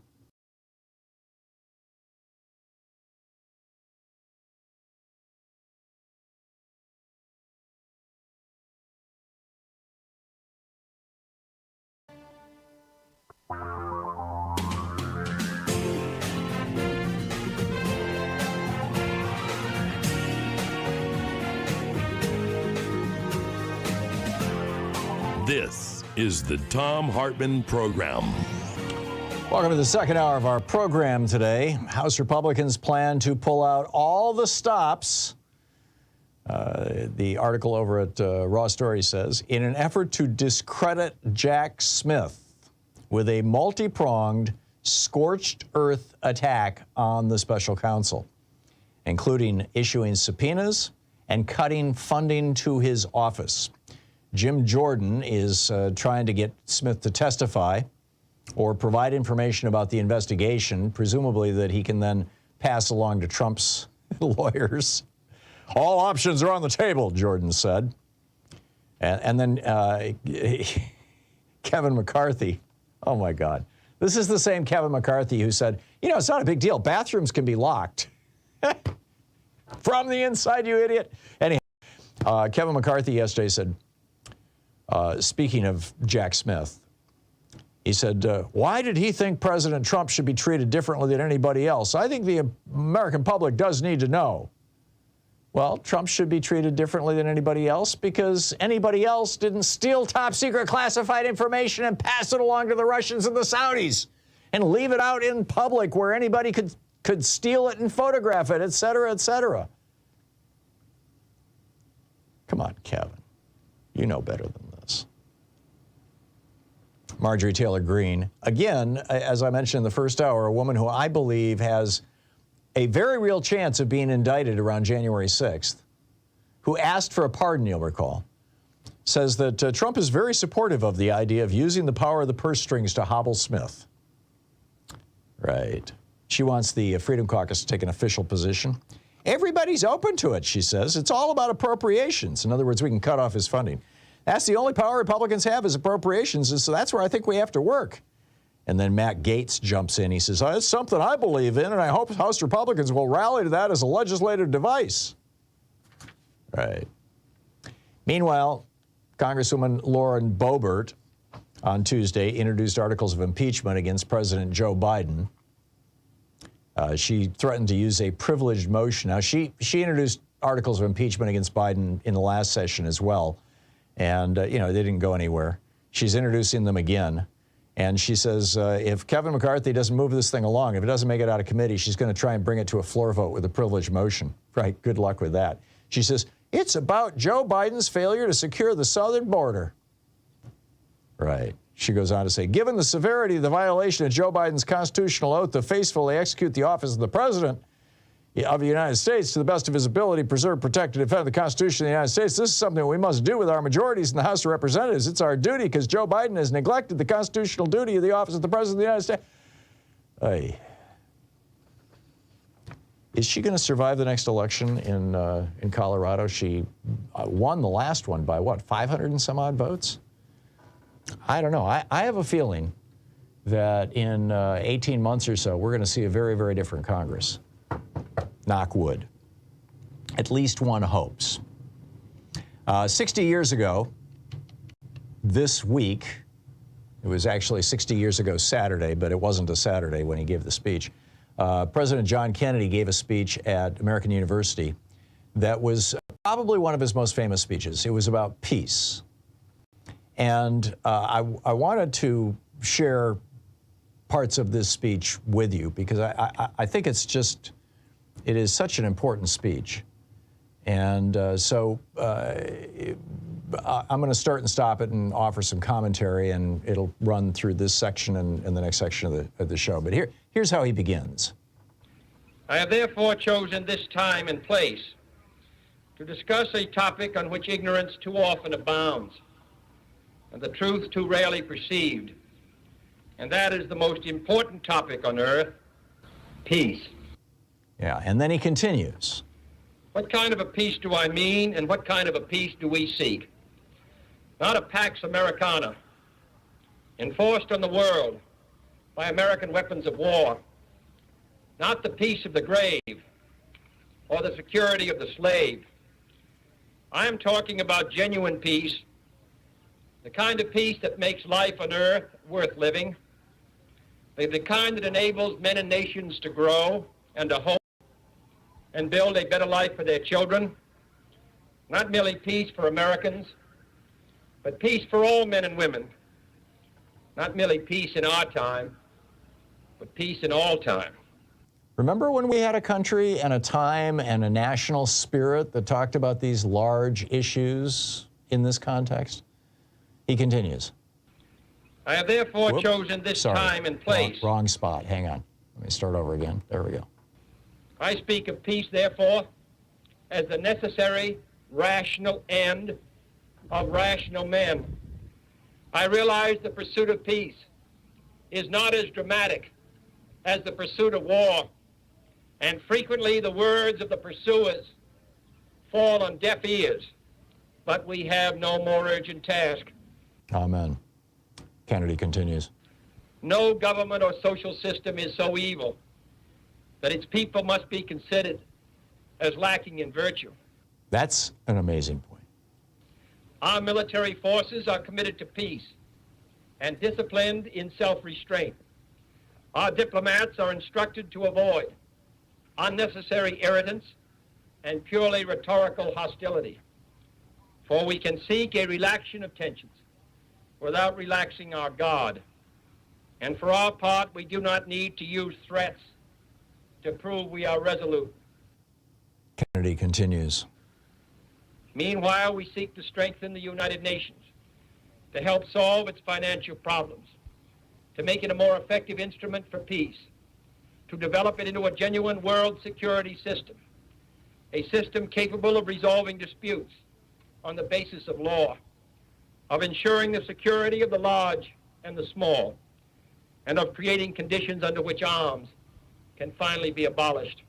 Now, he didn't just preach about the United Nations in a complete vacuum there. The United Nations was the perpetual whipping boy, the perpetual object of scorn and hate of the Republican Party, had been since the 1940s. So Kennedy was actually, that was a very political statement right there. He continues. The United States, as the world knows, will never start a war. Oops, George Bush. We do not want a war. We do not now expect a war. This generation of Americans has already had enough, more than enough, of war and hate and oppression. And? We shall be prepared if others wish it. We shall be alert to try to stop it. But we shall also do our part to build a world of peace where the weak are safe and the strong are just. We are not helpless before that task or hopeless of its success. Confident and unafraid, we must labor on, not towards a strategy of annihilation, but towards a strategy of peace. You listen to that speech and think back to the Gulf of Tonkin that followed it by a couple of years, and the tragedy of Vietnam, the crime of Vietnam, let's be clear, or the George W. Bush, actually George Herbert Walker Bush, lying us into the first Iraq War. That, saying that, there was this the Kuwaitis were throwing, or excuse me, the Iraqis were throwing babies out of incubators and things like that. He set that whole thing up by saying, April Gillespie saying to Saddam, yeah, sure, you can attack Kuwait for stealing your oil, no problem. And that didn't work out all that well. And then George W. Bush lying about weapons of mass destruction in Iraq, and then lying about Afghanistan, the government of Afghanistan being involved in 9/11. They weren't. And in fact, they offered to arrest bin Laden and turn him over to a third party. So it's I think an important moment in time to recall that this country has had moments of great aspiration. We haven't always risen to them. In fact, more often than not, we've failed to rise to them, sadly. But it's still part of us, and we need to embrace that and frankly, return to that kind of rhetoric. We'll be right back. This is the Thom Hartmann Program. 15 minutes past the hour, well, 16 minutes past the hour now. We'll be back in just a moment with more of the news of the day and your calls.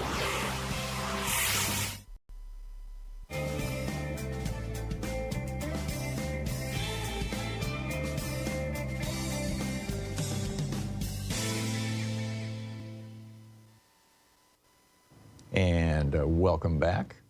Earl in Hyde Park, Illinois. Hey, Earl, what's on your mind today? Hey, buddy, how you doing? Good. What's up? What I wanted to do was try to convince you of something that's very important. First of all, as an aside, yesterday you were having a conversation about bonobos and chimpanzees, and the relationship to genes compared to humans. I wanted you to also remember that orangutans just had the same composition. Yeah, but they're not in our direct. They split off from the proto-hominids long before the bonobos and chimpanzees did. They're part of a different branch, a different main trunk of the branch of Homo, of our genus. Yeah, but still, they still have the same amount of gene pool that we do, as far as 97% of with humans. It may be a close percentage, but we're actually direct descendants or close to being direct descendants of chimps for sure. And I didn't know until yesterday. I was assuming that what the caller said was true. Bonobos, pronounced bonobos. Bonobos, thank you. Not true of orangutans or the other great apes. But in any case, back to you, Earl. Yeah, but the reason why I called is, and here's where I hope that I can have an effect on your conversations in the future. I would like to strongly suggest to you, as a spokesperson, who we talk about climate and environmental effects of what we're doing in the world, to start thinking about not using climate change, not global warming, but mass extinction, period. Yeah.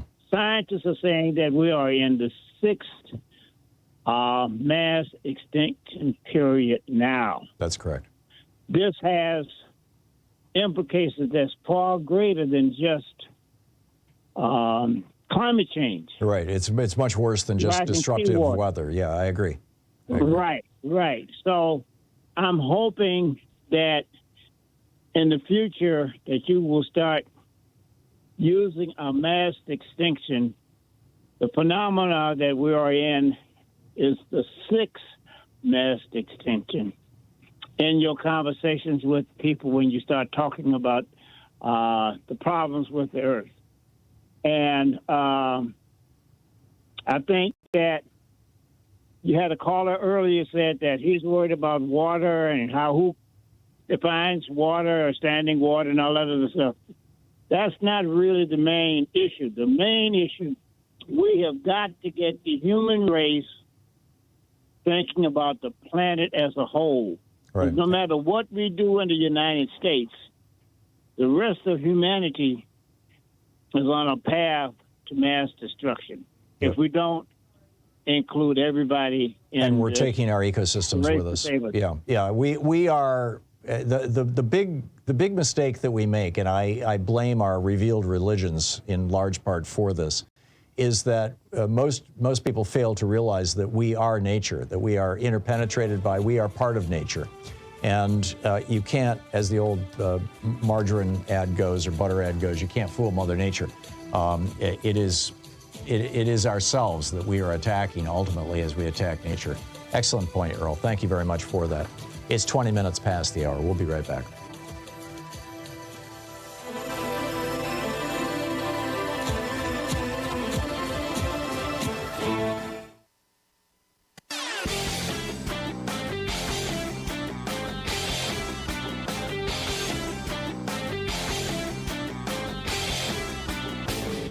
Help support progressive radio. If you're listening to us on a call their advertisers and let them know you're listening. If you're listening to us on Pacifica, one of our many nonprofit stations, please support them when they do their fundraising drives. Thanks for supporting Progressive Talk Radio and tag you're it. So every time we have an election, I mean, most recently we saw this in 2022, Putin and Mohammed bin Salman, Russia and Saudi Arabia, start raising the price of oil, basically to stick it to the Democrats, hoping that they can lose power. I mean, it worked in 2022. They got their majority in the House of Representatives, and you'll recall all those $6 gasoline and $5 gasoline, and everybody squealing about it, and the little stickers they were putting on pumps with pictures of Joe Biden saying, I did this.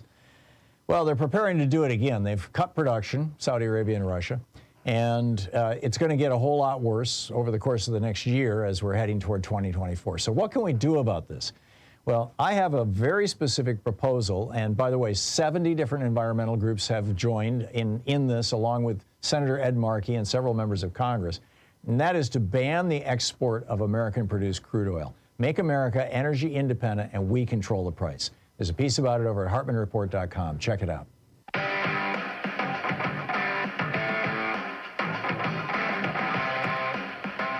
Welcome back. Merrick Garland just came out and made a statement, and basically was just saying that, you know, we're going to be following the rules and following the policy and following the laws and all that sort of thing, and not to worry.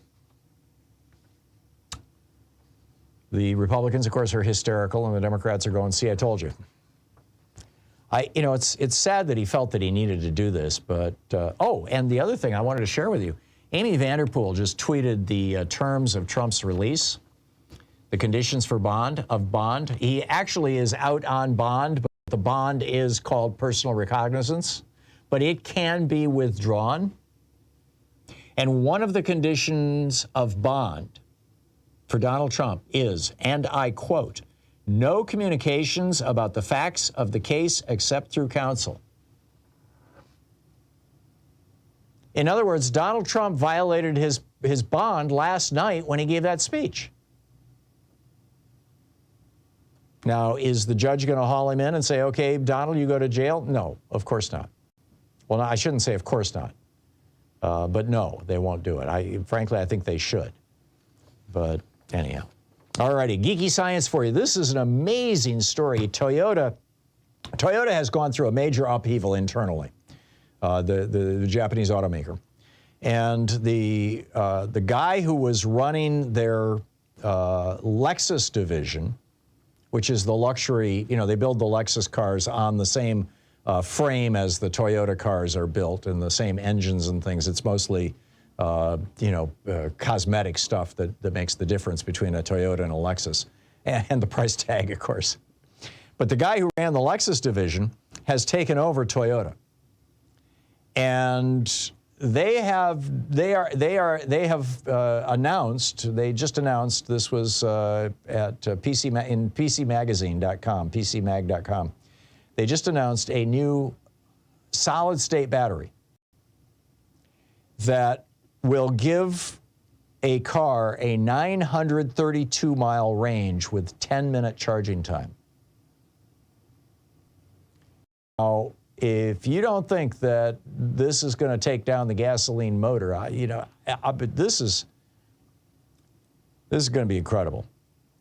We found quality materials, says Chief Technology Officer Hiroki Nakajima at a press conference in Japan this week. Toyota says the breakthrough batteries will hit the market in 2027, so that's 4 years from now. So that's pretty fast to go from development to production to mass production and insertion in a vehicle. 900-mile range, 10 minutes to charge.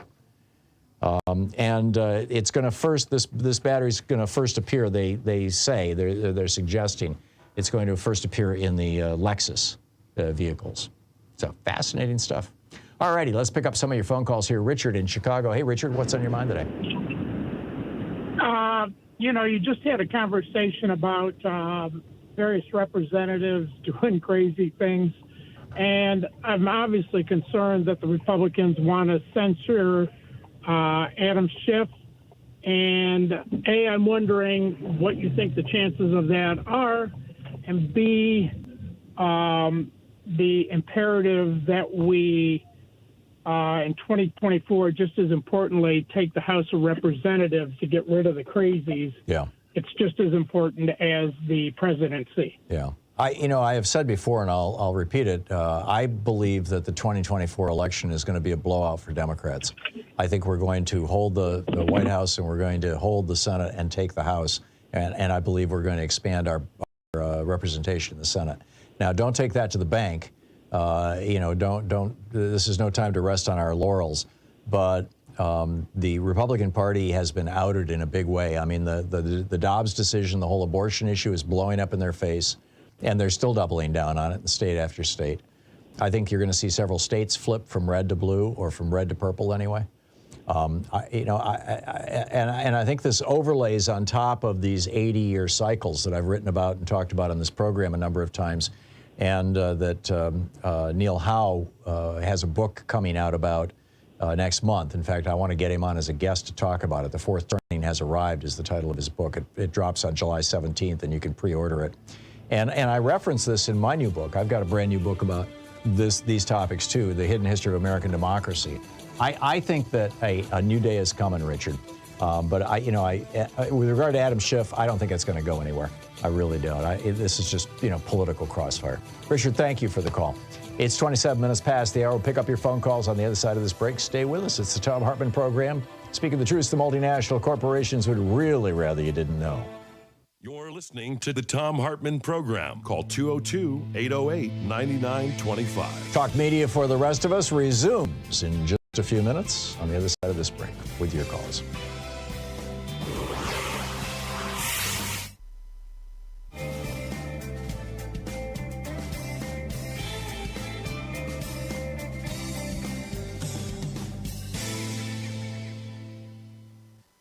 It is the last day. I mean, not literally the last day of the whole pledge drive, because that runs for 2 weeks. And, thankfully we got them from 4 weeks down to 2 weeks. But and thanks to you for responding. I mean, people get it, that 2 weeks works, and everybody kicks in and, chips in and helps out. But today is the last day for our unlocking an additional $10,000 from our frontline funders if we hit that goal of signing up 1,000 people, getting 1,000 pledges. And if you have not pledged to Free Speech TV before, here's your opportunity to become a member of the family. And, we would be very happy to have you as a member of the family. It's a pretty marvelous family, frankly. And Free Speech TV is growing. I mentioned yesterday, we've got the new program, Indian Country Today. We have premiums to incentivize people to participate. But in my mind, the number one incentive to be a member, the number one reason to be a member of Free Speech TV is because there's really important content here. We talk about things on, I can speak for my program, but I also watch Free Speech TV, and I know that this is true right across the board for most all the programming on this network. We talk about things that are really and truly important. We talk about things that are very often not discussed in the mainstream media. I mean, we of course cover the big stories. And if you just were to watch Free Speech TV, you would still have a pretty good sense of what's going on in the world. But we also do the deep dives. We also dig in. We also bring on the voices that are often marginalized and not heard from, share perspectives that you might not have considered. Sometimes even share perspectives that are infuriating, but informative. I think that's pretty critical stuff. I don't think that a democracy can truly work without a wide variety of voices and without good information. And that's what you have here on Free Speech TV. This is, in my opinion, the most unique television network available in the United States. There's nothing like it. There's not another nonprofit television network out there to begin with. There's not another genuinely progressive television network out there. I'll grant there's a couple of good progressives on some of the commercial networks, but there's also a lot of nonsense and fluff and BS and whatnot on the commercial networks, and a lot of advertisements too. But here, you get the real deal. You get the real message. You learn what's actually going on in the world and the importance of it. And again, speaking for myself and my own program, but also noting that I get this from listening to other people's programs, we also offer a context. What's the frame in which this data point exists? What is the meaning that wraps around this particular event that we're discussing, or this particular position that's that somebody's taking, or this vote that's happening in Congress, or this piece of legislation, or whatever it may be? You don't find that in a lot of other places. And it's one of the things that makes Free Speech TV so extraordinary, so special, so important, so worth sustaining. And that's why you need to call now, 877-378-8669, and make your contribution to help keep this television network on the air, to help keep this television network growing. And there's a bunch of gifts that you can receive. Now, in my opinion, the very best way to help Free Speech TV is to be a sustaining donor, to make a gift every single month. And I mean, $5 a month, $10 a month, $15 a month. On my public radio station here in Oregon, when they were in their pledge drive, the last time they were, I heard them pitching $25 a month. That's what they were trying to get people to sign up for. We can do this, right? So do that, but there's also, if you want to get one of the premiums, and just, I have a particular affection for one of them. It's my latest book. It is just out, The Hidden History of American Democracy, Discovering Humanity's Ancient Way of Living. And I literally go back to the Native American tribes that gave the Europeans, via the French, the ideas that made their way back to the founders of this country, of modern America, and the whole idea of democracy.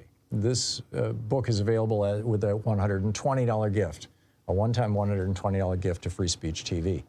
The other premiums are with a $20 gift. You have your choice of the Proud Student of Thom Hartmann University bumper sticker, or the Free Speech TV clear sticker, or the Free Speech TV Pride Coolsey. The $50 gift, there's the Summer of Solidarity tote bag. $75 gift, the Free Speech TV baseball cap. $100 gift, donation will be given to the Black Trans Advocacy Coalition. $120, my book, or a Free Speech TV t-shirt. $240 gift, our virtual meet and greet, and a $1,000 gift. Come to Portland and hang out with us. We're gonna organize the first one of these for this summer, I'm quite sure. Bottom line, Free Speech TV needs your help. We need it now. And this is the last day to get that 10,000, so please call now.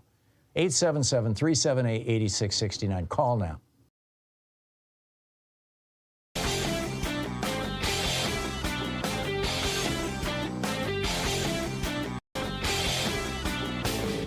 From international trade policy to immigration policy to housing, we've got all kinds of topics.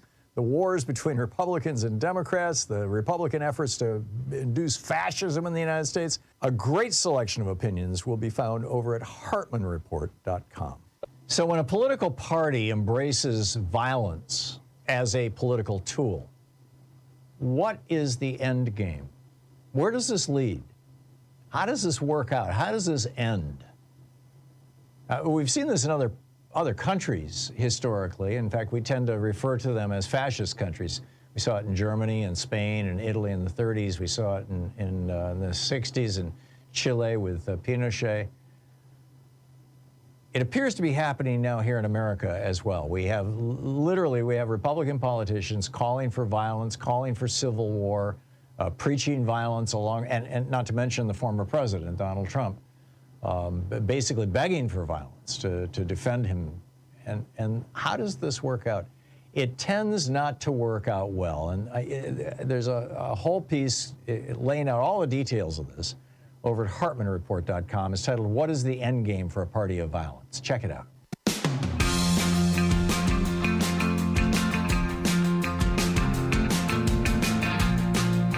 35 minutes past the hour. Picking up your calls here. George in Chicago. Hey, George. Thanks for listening to WCPT. What's up? Hi, Tom. Thanks for being there. My pleasure. Your discussion about the viability of Donald Trump as a presidential candidate. There's a Reuters Ipsos poll that just came out with a margin of error plus or minus 4%. Polling was done between June 9th and June 12th. It shows that the gap between Trump and DeSantis has shrunk. Their findings in May were Trump 49% and DeSantis 19%. They're now showing Trump 43% and DeSantis 22%. Yeah, I saw that this morning. Yeah, so there is some movement. It's not overly significant at this point, but Trump should be alarmed that it's not going the other way. I think a couple of questions. If I could, George, just as a comment, the number one thing I think Trump should be alarmed about is the fact that he begged people to come to Miami and protest. He sent buses out to bring people to Miami to protest, and basically nobody showed up. There were a couple hundred people there, and they looked like goofballs. I mean, you know, it was like Mardi Gras. They were wearing, you know, I mean, they were like decked out. It was the kind of crackpot view, you know. It didn't look like people who were, you know, average Americans who were seriously pissed off. And I think that tells you everything you need to know. And I think that message is sinking in for Republicans nationwide, that this guy cannot be at the top of the ticket. If he is, it'll be a bloodbath, you know, electorally. Back to you, George. I agree. Got a couple of quick questions. One, has anybody asked DeSantis, in his role as the chief law enforcement officer of Florida and commander of the Florida National Guard, if he is committed to maintaining law and order and keeping the peace around the courthouse in case insurrection or riots develop? As far as I know, he's been completely silent on that fact. That's as far as I know, too. Yeah. And the other thing is, we're so far out from the election, and there's so many currents and trends that it makes your head spin trying to make sense of it. But both Joe Manchin in West Virginia and a certain female junior senator from Arizona, whose name I won't mention, both look increasingly unelectable to the Senate in their own state. Right. Now, they're both getting backing from the, quote, no labels, unquote, movement. If the two of them decide to run on a ticket, and they'll be lavishly funded, and they'll be on the ballot in every state. Right. And with money from Harlan Crow, by the way, the guy who bought Clarence Thomas. Right. So, I mean, who knows what that would do? Would they win? Would it enable Trump to sneak in? Would Biden prevail? I mean, we've got all kinds of uncertainty coming our way. Right. It's been a long time since there was a third-party challenger on the right. And, you know, most of the third-party challengers have come from the left, and I think it's because the Republicans have figured out that it was third-party challengers from the left that defeated Al Gore in 2000 and that defeated Hillary Clinton in 2016. And this would be, you know, a no-labels third-party challenge would almost certainly principally pull from Democrats. And the no labels people know this. You know, Harlan Crow knows this. It's one of the reasons he's throwing money at it. Republicans know this. So I think, frankly, that's going to be their stealth move. I think that's going to be their secret weapon. They're going to try to Ross Perot the thing. I mean, arguably the last third-party challenge from the right was Ross Perot. Although Ross Perot was kind of a single-issue candidate, and his single issue was trade. And I'm not sure you could characterize that as from the right, even though Ross Perot in most other areas was probably to the right of George W. Bush. But had Ross Perot, George Herbert Walker Bush, had Ross Perot not been on that ticket in 1992, you will find a lot of Republicans who will argue that George Herbert Walker Bush would have been reelected, that Clinton wouldn't have been elected. So I think, third parties can be very disruptive in the United States because we have a two-party system, essentially. So. Well, let me ask you this. Behind the closed doors of the wealthy and powerful in this country, what kind of discussions do you think they're having right now about how to proceed between now and the election? I think that there's a broad consensus among the morbidly rich, the very obscenely rich, about the danger of the Biden administration or Democrats in general, because the Democratic Party is swinging more and more to the left, and what that means is closing tax loopholes. I mean, keep in mind, the average billionaire in America pays 3.1% in income taxes. And they want to keep it that way or make it even worse. And so my sense of it is that this is going to be, I mean, last year was our first, or the year before last was our first billion-dollar election in terms of dark money.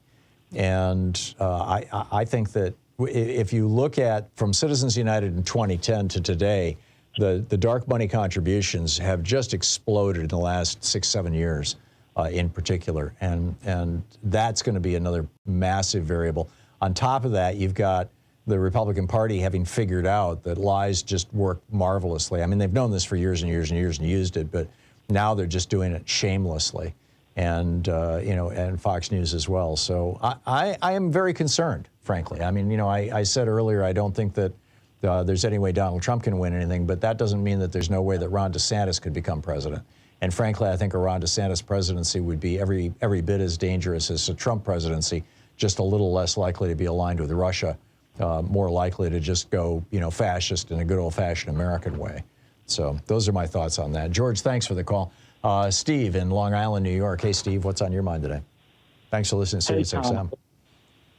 How are you? I'm well. What's up? I have a question. I have a question about the Presidential Records Act.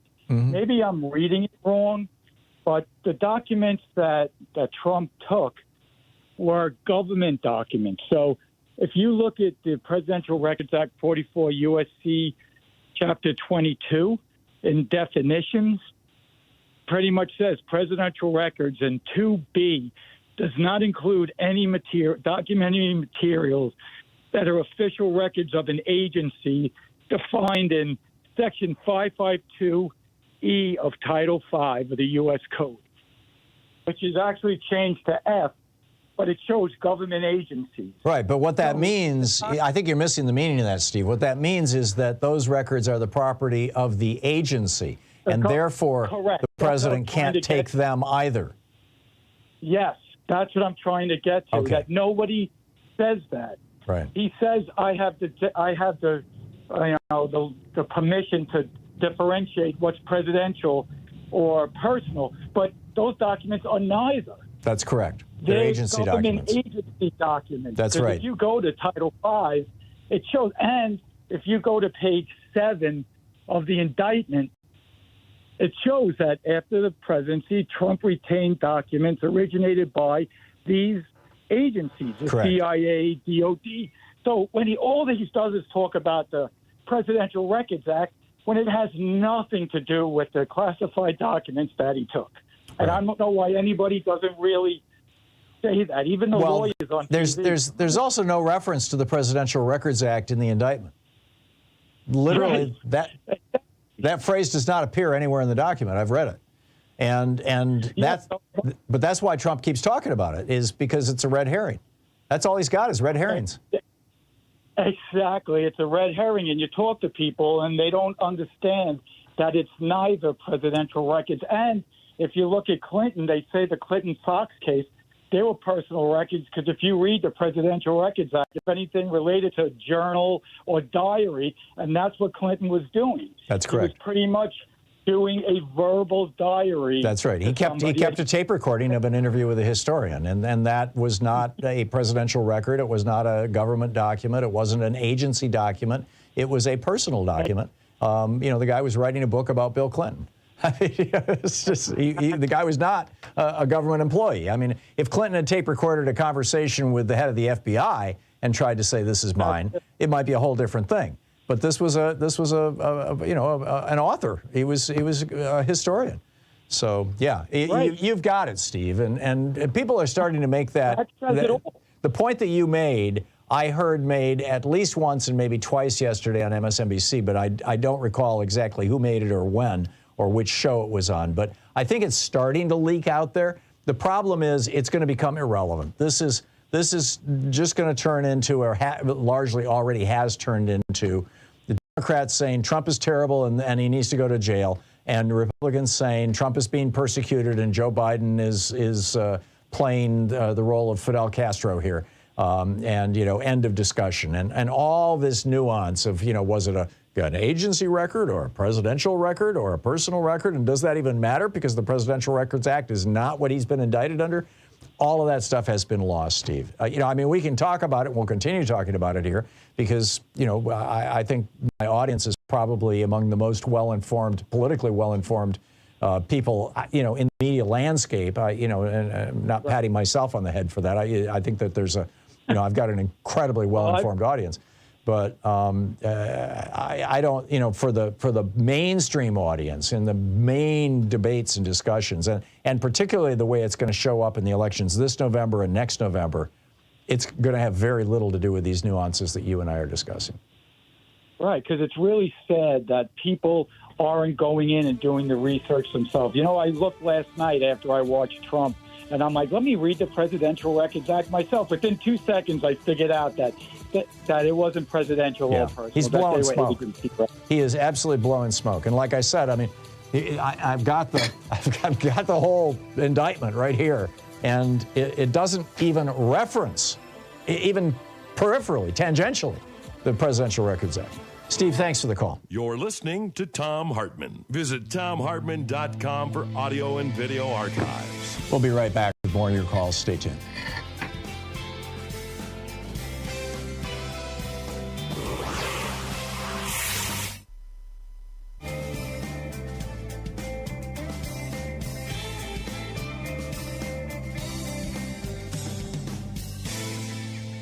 And welcome back. Becky in Hamilton, Montana. Hey, Becky, what's on your mind today?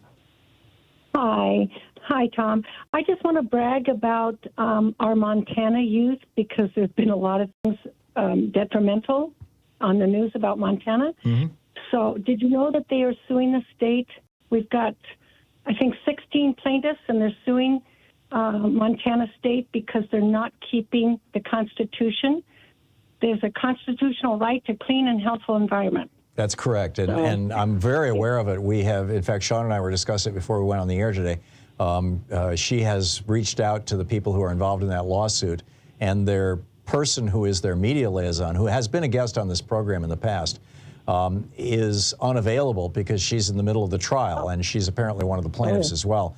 And I'm like, they need to have a spokesperson. So I will be talking about this probably tomorrow or Friday in more detail. They had the first day of the trial was yesterday, and first it was Monday, yeah, or Monday. Yeah. Thank you. And it is this has the potential to be huge. Now they are doing it under the Montana Constitution rather than the United States Constitution. Montana is one of the few states that has a constitutional provision saying that people are entitled to a clean environment. And if they win, it could set all kinds of precedents within Montana. Whether those precedents will, beyond just, climate emergency stuff, but just having to do with the environment generally.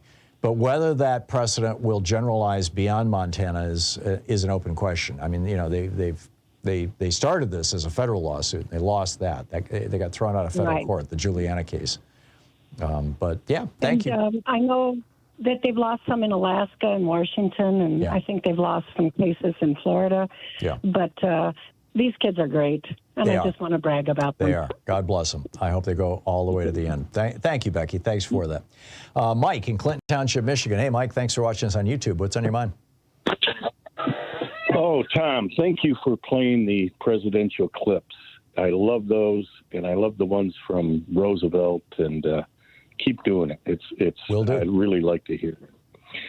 What I'm calling about is something strange that occurred to a friend of mine. He's in the telecommunications business, and he recently interviewed with Google. And during the interview process, which I believe is 1 or 2 or 3 levels, on the second or third level, I don't remember which, he was asked what his political persuasion was. Oh, really? And now I guess we're getting to the point where, hey, if you're a Democrat, maybe I'll hire you. If you're a Republican, maybe I hire you, or maybe I won't. Right. So this is very, very troubling that corporations are doing this. And I wondered what your take was on it and whether you had heard about it before now. Well, as far as I know, Democrats and Republicans are not a protected class under any of the anti-discrimination laws, both federal and state. So, you know, Google or any employer has, I believe, every right to ask people about their politics. I don't defend that. I think it's probably not a good idea, although there may be circumstances where it would be a good idea. I mean, I would be very reluctant to hire a Trump humper to work on my program, just because their worldview is so different than mine. But, interesting. Mike, I'm sorry we're out of time, but maybe we can continue the conversation later. Thank you.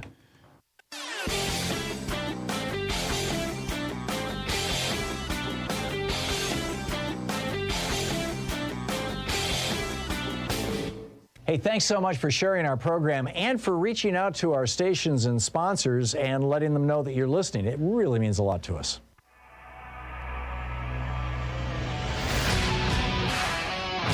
"52 minutes past the hour. Welcome back, Arnold in Roxborough, North Carolina. Hey, Arnold, what's on your mind today? Hey, Tom, how you doing? Good. Listen, earlier you talking to a guy from Hyde Park, Illinois, and he was talking about some kind of chromosome that it was a slight chromosome that separates from chimpanzees. But I said, no, he might be a little bit right there. There's a TC chromosome. I think it's the TC chromosome that turns the ones who's it's TC for Trump cult. And they turn them into Trumpanzees, and they fall right in line. Trumpanzees, and it's just so marvelous. They are completely separate from the tree of humanity, Arnold. They gotta be. You had me going this afternoon. I thought this I was trying back and put my feet up in the air. You had me feeling so good when you was talking about go to bank with what you was talking about, how this Republicans are gonna get blindsided in this next election the way they're doing it. Yeah. And then you come back and say about dark money and third party groups, concern. And then I had my good feeling going downhill. Yeah. Well, we need to acknowledge reality at the same time. I mean, and part of the reality is that America is shifting left in a very rapidly in a very big way. The flip side of that is that the right wingers and the billionaires have rigged the game. Right. Now I'll tell you what I'm talking about. Like you said, in 2008, in the presidential race that year, here in North Carolina,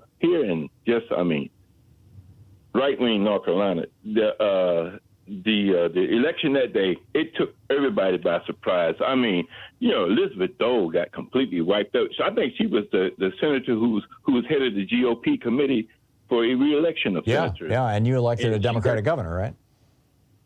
Right, and she got completely wiped out in that because Obama was had turned up so many new voters here. Yep.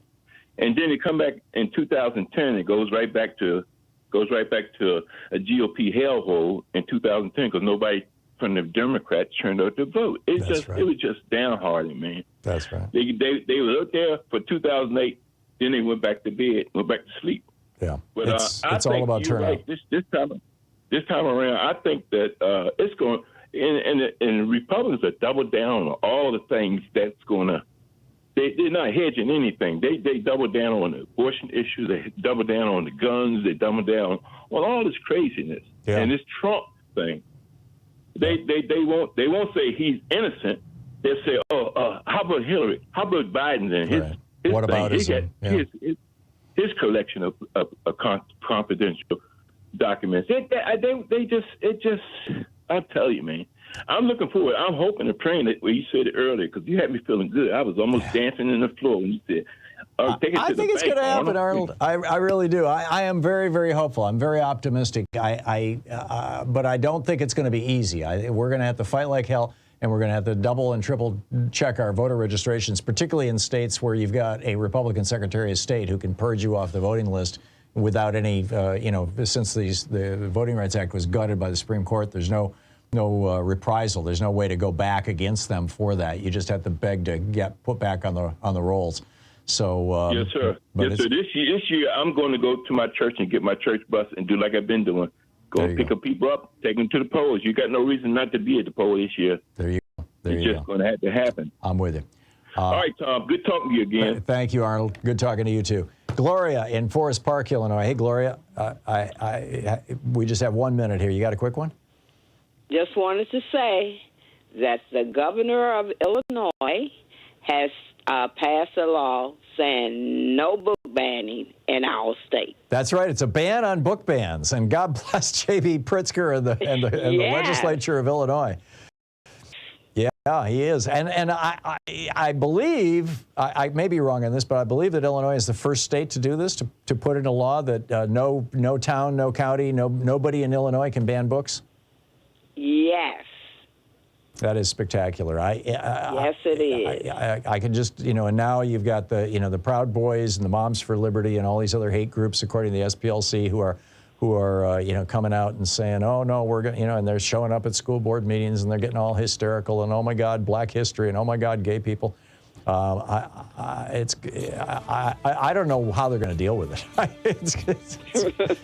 It's kind of pathetic, really. But yes, good news, Gloria. Thank you for calling and sharing that. I appreciate it. It's nice to hear from you. Thank you. My call. Okay, thank you. It is we're hitting the end of the hour. On the other side of this break, Emily Scarr is going to drop by to talk about the danger of forever chemicals and also what DeSantis has done to Florida. Then we'll be picking up your calls as well. Stay with us. You're listening to Thom Hartmann.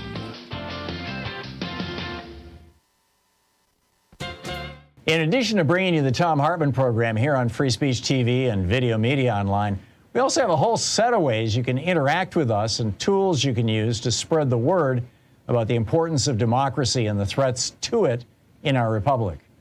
First, there's your daily homework. Sue Nethercutt puts together a daily email newsletter that has a link to every story I discuss on the air, so you can find my sources and you can share them with your friends. It's free and you can sign up at thomhartmann.com. Second, I publish my daily take every day over at the hartmannreport.com website. That's also free if you want the daily 5 days a week rant in your inbox. No ads either. Third, we have the podcasts. There's the free 1 hour version of our daily show that's advertising supported. You can find that wherever you get your podcasts normally.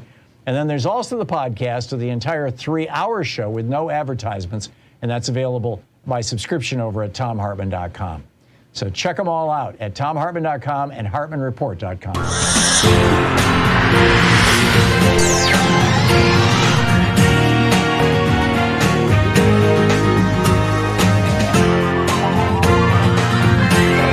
We say fight back!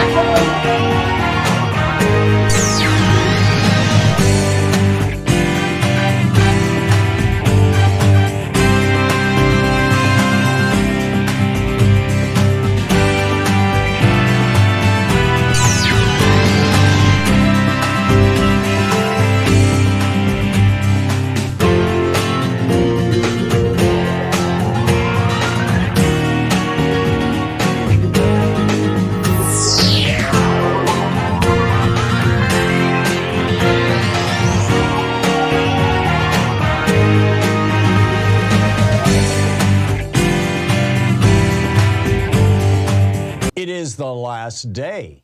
I mean, not literally the last day of the whole pledge drive, because that runs for 2 weeks. And, you know, thankfully we got them from 4 weeks down to 2 weeks. But and thanks to you for responding. I mean, people get it, you know, that 2 weeks works, and everybody kicks in and, you know, chips in and helps out.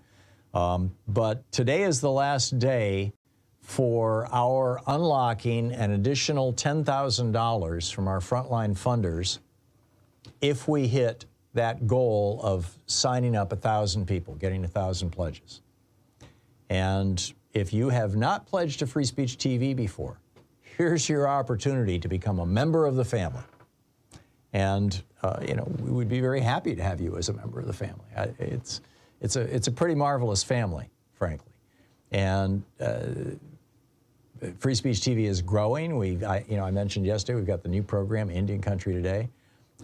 We have premiums to incentivize people to participate. But in my mind, the number one incentive to be a member, the number one reason to be a member of Free Speech TV is because there's really important content here.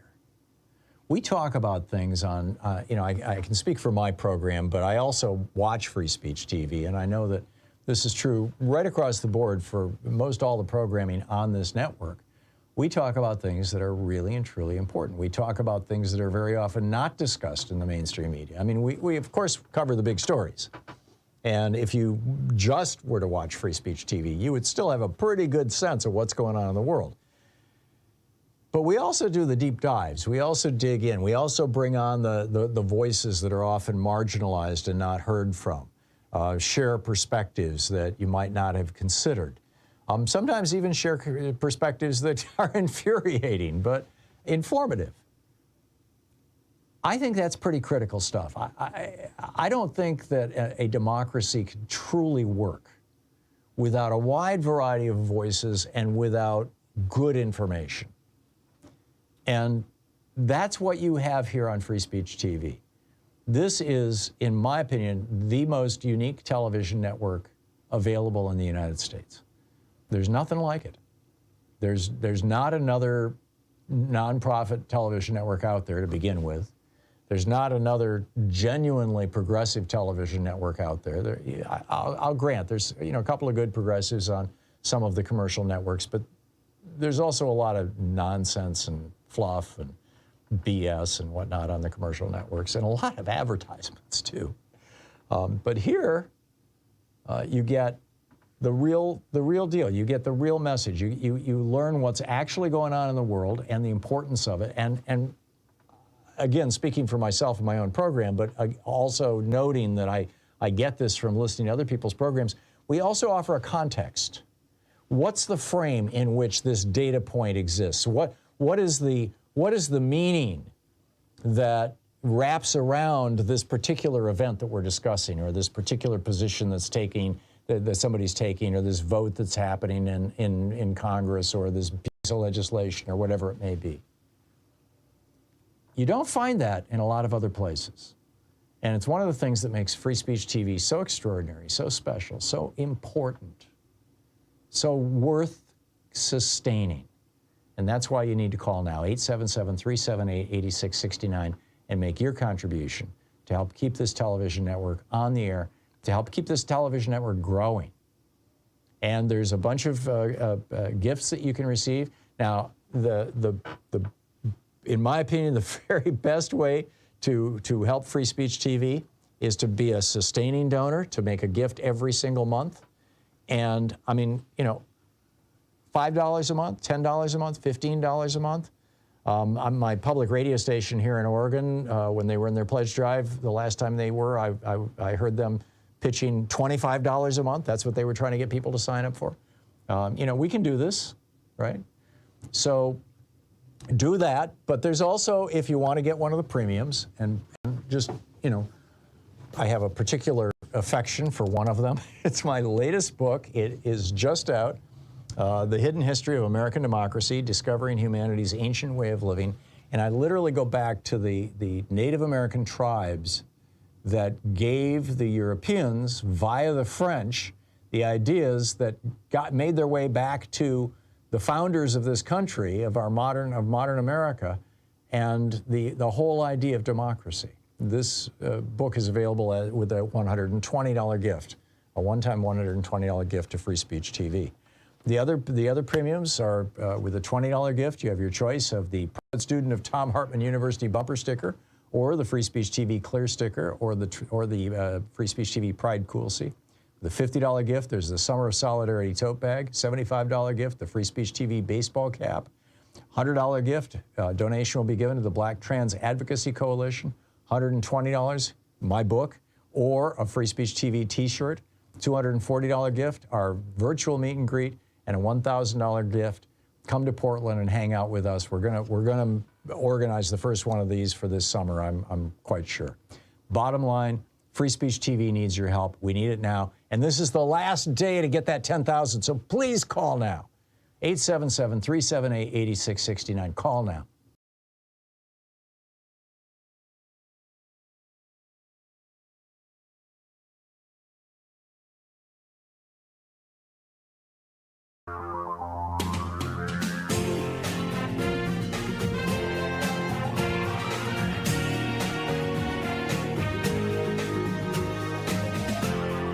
This is the Thom Hartmann Program. Welcome to the third hour of our program. You may have heard of forever chemicals, PFAS and PFOS and all these other these chemicals. What are they? What are the consequences of having these in our environment? Why are they of consequence? What can we do about this? Where did they come from? Emily Scarr is on the line with us. Emily is the director of the Maryland Public Interest Research Group, the PIRG, and co-author of a new report on PFAS or PFAS. Is that right, Emily? That's right. Hey, welcome to the program. So tell us, let's start with definitions here. I'm sure I'm mangling the pronunciation. Per and polyfluoroalkyl substances? Yeah, you got it. Per and polyfluoroalkyl substances, more commonly known as PFAS. Yeah, it's a class of thousands of toxic chemicals used to make things stain and waterproof or grease resistant. So where do we principally find these chemicals in our world, in our lives? Yeah, these days everywhere, right? The use of these chemicals for decades has led to mass contamination of our water supply, drinking water, food. But the way they're used more often these days is in a set of consumer products, things that make things water or stain resistant, as I said, so rugs and carpets, clothing. They're also used notoriously in nonstick pans. Teflon was originally PFAS.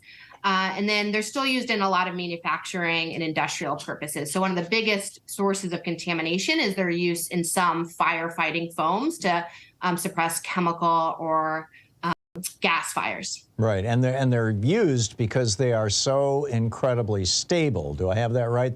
They resist heat, they resist water, they don't, they're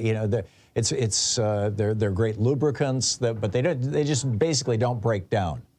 Right. The thing that makes them so effective is one of the things that makes them dangerous for health, right? They're a highly tight bond. They don't go away. And unfortunately, they don't go away in our environment, in our bodies. They build up over time, which wouldn't be a problem if they didn't cause harm. Unfortunately, they do. So the same properties that make them so compelling to manufacturers is also what is putting our health and our environment at risk. Am I correct in assuming, I've been trying to avoid like microwaved foods, processed foods that come in a pack that you stick in the microwave oven, popcorn, microwave popcorn, getting hot drinks from fast food outlets, on the assumption that the paper that the trays for the microwave foods and the paper that the paper cups are made of has to have been treated with something to make it waterproof, and I'm assuming it's PFAS. Is it? Sometimes, yes. I mean, we often say you can't shop your way out of this problem because we don't know where it isn't being used. There's been a lot of testing in fast food, and some hamburger wrappers have it and some don't, which shows there are alternatives. But it probably is safe to avoid those products. We do know, microwave popcorn or any sort of like instant cake or brownie mixes that to keep the flour and ingredients from attaching to the plastic can be treated with PFAS. So yeah, it's a smart thing to avoid those products. So actually, before we go any farther, I think the most important thing to raise at this moment is What do these things do to the human body? Yeah. So PFAS, even in low levels of exposure, are linked to a wide range of potential health impacts, including kidney cancer, reproductive risks, reduced vaccine response, and more. And again, because they build up over time, this is particularly concerning to our children who are, will have a lifetime of exposure, as well as folks in occupations where they encounter PFAS a lot, firefighters, manufacturing, things like that. So how did these compounds make it past our regulatory agencies into our food supply and into our environment if they're so toxic and can cause cancer and in fact I believe the list is actually a little more extensive than that. Yes, quite long. Yes, yeah. I gave you a couple of the highlights, but yes, there's certainly more and more exposure. We're finding more and more links to dozens of health conditions. Yeah. Yes. So unfortunately, our federal regulatory system isn't as strong as it should be. Unfortunately, these days, most chemicals are allowed on market without any testing that they are safe to human health or the environment. It's really that we don't regulate things until they are proven to be unsafe, which is not the way we should approach toxic chemicals, right? We should be not putting things out to market until we know they're safe for human health. And what makes matters worse is the chemical industry is known for decades that these chemicals are dangerous and yet have continued to market them or formulate new formulations of the chemicals, which is why we have thousands and thousands of PFAS chemicals. The manufacture of PFOS and PFOA, as you mentioned, some of the oldest PFAS chemicals has mostly stopped in the United States. But these new formulations makes it like you're playing a game of whack-a-mole when you're regulating. And so that's one of the reasons we advocated for restricting this entire class of chemicals because of the harm they likely pose. How big an industry is this? Are we talking billions of dollars, tens of billions, hundreds of billions? Yes. My brain doesn't go that big in numbers, but yes, likely. You think of some of the biggest chemical companies in the world, DuPont, 3M. It's a big industry for sure. Are other countries, are there any success stories? Has the European Union dealt with these things? Are there other countries? Yeah, I'm not fully up to date on what's been done, but as usual, the EU is probably ahead of us as far as regulating PFAS, but I don't think it's been fully solved. And, the U.S. certainly has a huge role to play still. Are there any politicians in the United States who are paying attention to this issue? Yeah, absolutely. The state level, there's just been tremendous effort going in recently and bipartisan because we're starting to see the impacts. People are starting to hear about PFAS, know about PFAS, and beginning to look for contamination. And when you find contamination, or when you look for contamination, you find it.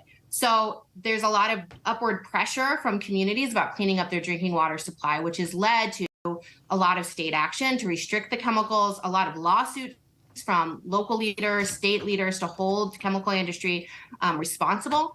There's not been much federal action as we would like to see. The EPA is setting its first enforceable limit on PFAS expected by the end of the year, but we haven't seen the comprehensive reforms in Congress as we'd hope. I don't think that's a surprise considering the gridlock nature of our Congress, but we'd be happy to know that we've seen bipartisan, strong efforts in states across the country to address PFAS contamination and their use. Is this, at the federal level, a partisan issue? Is this the sort of thing where one party wants to regulate them and the other party doesn't?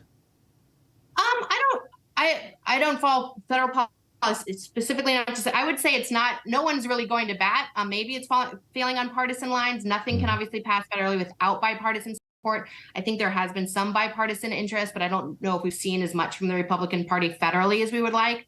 I would say at the state level, it's different. Again, our massive bill to restrict PFAS in Maryland passed with unanimous support and was considered a legislative priority by a Republican governor. So even if it is falling on partisan lines federally, I don't think that is a sign of where Republicans across the country stand or even where state leaders stand. For people who are concerned about PFAS, two levels of activism that we might be able to engage in. Number one, are there any particular politicians at the federal level that we should be reaching out to, either because they're allies or because they're just wrong and we need to let them know that we want them to regulate these things, number one? And go ahead and answer that, and then I'll ask my follow-up. Reach out to your own legislators, of course. I mean, your senators, your representatives, to tell them about the concern. I think we've seen the leadership come from the states that have discovered the contamination first, Michigan, North Carolina. But more and more states are beginning to discover the level of contamination. So you should certainly reach out to both your federal representative and state senator to tell them you're concerned about this, but also your state legislators. I think we are more likely to see action there. Folks can also weigh in with the EPA and encourage them to finalize these regulations to restrict PFAS in our drinking water. And then as consumers and as parents and grandparents and whatnot, how do we make buying decisions that are most likely to help us, that will most likely help us avoid PFAS chemicals? Right. Well, as I said, we try to be careful in saying you can't shop your way out of the problem. We're all going to have exposure to PFAS. So we do need comprehensive legislative reform. We need corporations to make commitments to phase out the use of PFAS. That being said, I am also a parent of a 5-year-old and a 3-year-old. So some of the things I do in my home is I have a water filter that reduces PFAS exposure. I also look at big purchases I'm making for PFAS. So I avoid anything that says stain resistant or waterproof. That was a big deal when I bought a new carpet to make sure it was PFAS free.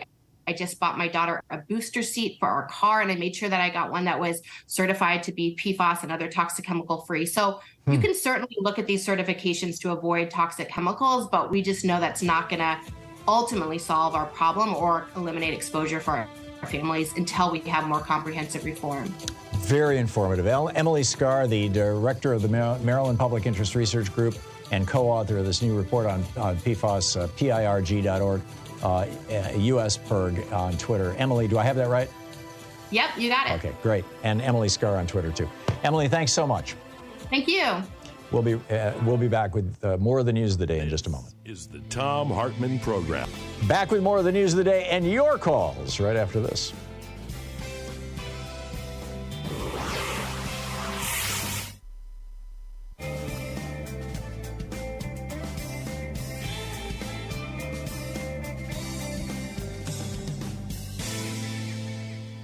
And welcome back. And let's see here. Bobby in La Puente, California. Hey, Bobby, what's on your mind today? Hey, I'm grateful to be part of the free speech family. And with that, Tom, I ask for forgiveness, my ignorance. Last week, Nicholas called, Richie Mann, got assaulted. And the whole week, racking my brain, how do I donate to Mr. Mann?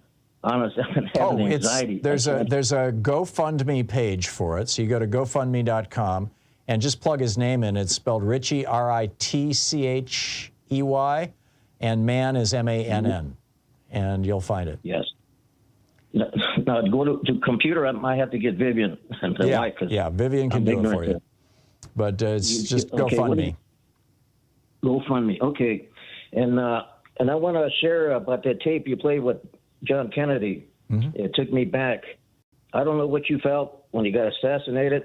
I guess I was 13, and I felt a depression, sadness. I didn't know what depression was. I don't know why I was sad, but I felt like a hopelessness. Yeah. And then Robert got assassinated. I was in high school. The teacher broke down in front of the class. Yeah. I didn't understand because, I was living in chaos. So what did you experience, Tom? I was 12 when Kennedy was assassinated, 63. I was born in 51. And I have to confess, Bobby, I don't remember. I have a general memory of that time and a general memory of shock, but I don't remember the moment that I learned that it had happened. Some people are really good at those things. I'm apparently not. But I do know that, during that period of time, as I was hitting my teenage years, I was a pretty idealistic kid. And first Jack getting killed, and then Martin Luther King getting killed, and then Bobby Kennedy getting killed, just a few months later. The triple whammy was just devastating. It was just devastating. And then this was, the last two assassinations were in the midst of the Vietnam War, which was also devastating. And Gandhi, don't forget Gandhi in there. The ultimate, Jesus. Yeah. What did Jesus forgive, love?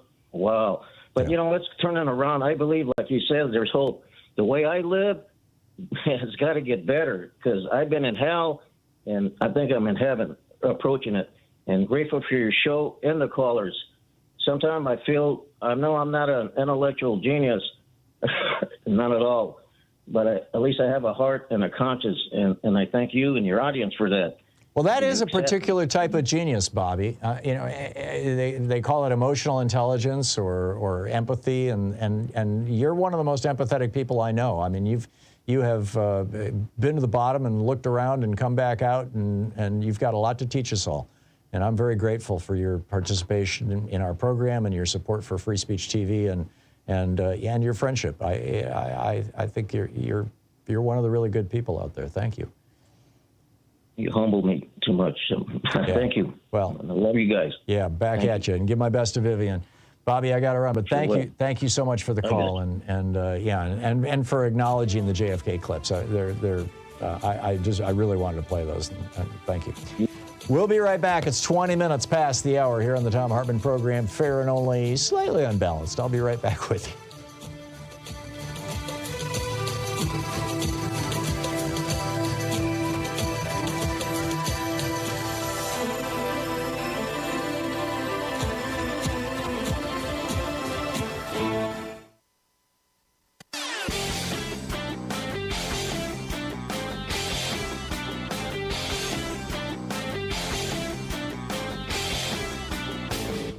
Missed my opening rant today? It's usually published over at HartmannReport.com, where you can read it and share it with your friends for free. Check it out, HartmannReport.com. 21 minutes past the hour. If you go over to TikTok and start posting or poking around looking for Florida videos, there's a whole interesting subgenre of Florida videos that are popping up there. I'm guessing that you'll find them on YouTube and Twitter and you know, other places as well. And what they're focusing on is empty construction sites, crops rotting in the fields, they're empty Walmarts, empty Home Depots in communities that had very, very large Hispanic populations. People are leaving the state. Aaron in the Morning is one of the great Substacks about trans people, ERIN in the Morning. Just go over to Substack.com and plug that in, and it'll pop right up. I strongly recommend you follow Erin. And she's been talking about, or they have been talking about, I don't know, they have been talking about how trans people are fleeing Florida. And I mean, literally by the thousands to tens of thousands that are documented now. This was their newsletter this morning. Same thing is happening with immigrants and Hispanic people who are not immigrants, who are full U.S. citizens, who are standing in solidarity and saying, no, we will not transport products we won't haul trucks into Florida, we will haul trucks out of Florida, we're not showing up for work. Phil in Denver posted a diary over on Daily Kos titled, Florida is doomed and I can't stop laughing. And he's talking about video after video of empty construction sites, fruit and vegetables rotting in the fields that should be bustling with tough, hardworking folk picking the vines and trees, completely abandoned. Walmart and Home Depot completely empty, devoid of customers. Farmers complaining that the gringos that they've been able to hire to replace the migrant farm workers are too fat and out of shape to do the job. Most go home after lunch and never come back, quit after a single day. One developer was talking about how normally on his site he's got 15 workers. It's empty. Another one says, you know, they typically have that many workers and only 4 showed up, and one was the foreman. Grim stuff. This is what happens when you promote racism as the governor. You know, when you think that, you know, you're going to become, Ron DeSantis thinks he's going to become president by you know, stepping on the heads of trans people and queer, you know, the queer community in general, gay people, lesbians, and immigrants, refugees, asylum seekers. DeSantis thinks this is who he's going to take down. And the consequences are starting to bite. Not only that, I mean, this is also, here's another example of what happens when basically hate is your political tool. The mayor of Miami, Francis Suarez, is Hispanic and a Republican. Miami's a Republican town. A large Hispanic community, heavily Cuban. And I'm assuming Suarez is. I don't know much about him, other than that he is a Republican. So yesterday at the Trump Lollapalooza in Miami, Trump showing up for the courthouse appearance, there were the pro-Trump protesters, and Suarez goes down there and gives a little speech about how he is opposed to Donald Trump being indicted, and he stands with Donald Trump and stuff like this. And then he tries to walk through the crowd, and the people in the crowd don't realize that he just gave a pro-Trump speech. They're just looking at the color of his skin, and they're trashing him. This is Sky Palma writing over a Raw Story. Suarez, who's a Republican, has joined other conservatives who've spoken out against Trump's indictment, saying he wasn't treated fairly. But that didn't win him any sympathy from the Trump humpers gathered outside the courthouse. Sky Palma calls them supporters. Video shows someone yelling, "Oh, we got a swamp monster, folks," as Suarez fought his way through the crowd. "Your time's coming, baby," the person yells. "The swamp's going to be taken down." Yeah, right, exactly. You wonder how, well, I'll just leave it at that. Finally, Starbucks has been caught up in a row with a labor union that claims that some of the local Starbucks have the management, the regional management has required that they take down their Pride Month celebration paraphernalia and posters and stuff like that. Worker in Virginia started this thing. Now there's a union involved in it. Starbucks headquarters, national, is saying, no, we like gay people, and we're, the company offers great benefits and, stuff like that. And but the workers union, the Starbucks workers union, says that in many cases, in many places around the country, Starbucks stores, local stores are being asked to take down Pride stuff so as not to, piss off the haters. Pissing off the haters is a good thing. It's like, come on. And giving in to the haters is a bad thing. Isn't it ironic, by the way, Bud Light sales are actually down, but the beer that has gone up to counterbalance that, and forgive me for not remembering the name, I'm not a beer aficionado, I can't even drink beer because I have celiac disease, but the beer that has replaced it in terms of being the #1 light beer in America is also owned by Anheuser-Busch. These people are owning themselves. I mean, it's incredible. We'll be right back. You're listening to the Thom Hartmann program. Call 202-808-9925. I'll pick up your calls on the other side of the break. Stay with us.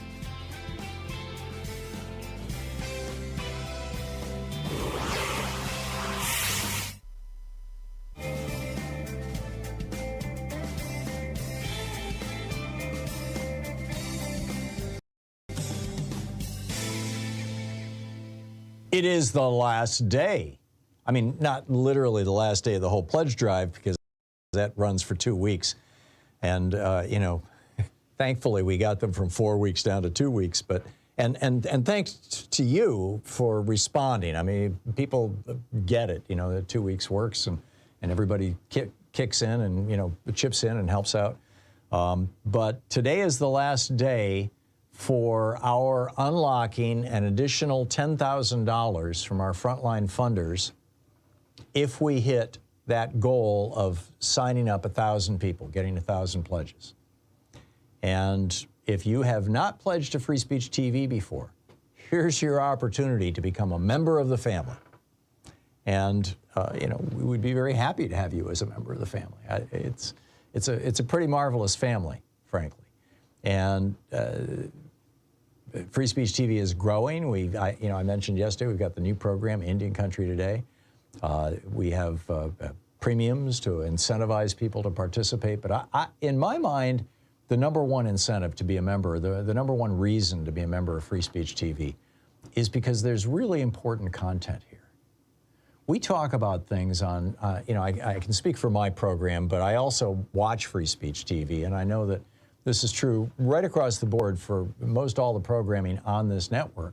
We talk about things that are really and truly important. We talk about things that are very often not discussed in the mainstream media. I mean, we of course cover the big stories, And if you just were to watch Free Speech TV, you would still have a pretty good sense of what's going on in the world.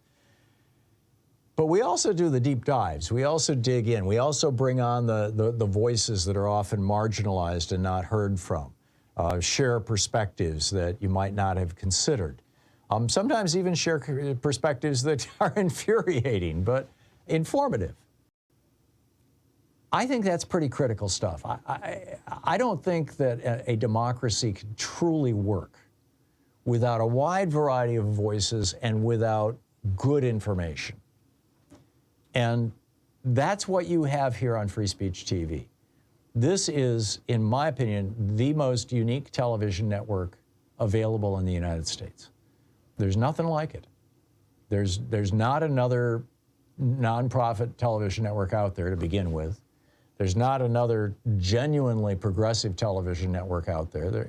I'll grant there's a couple of good progressives on some of the commercial networks, but there's also a lot of nonsense and fluff and BS and whatnot on the commercial networks, and a lot of advertisements too. But here, you get the real deal. You get the real message. You learn what's actually going on in the world and the importance of it. And again, speaking for myself and my own program, but also noting that I get this from listening to other people's programs, we also offer a context. What's the frame in which this data point exists? What is the meaning that wraps around this particular event that we're discussing, or this particular position that's that somebody's taking, or this vote that's happening in Congress, or this piece of legislation, or whatever it may be?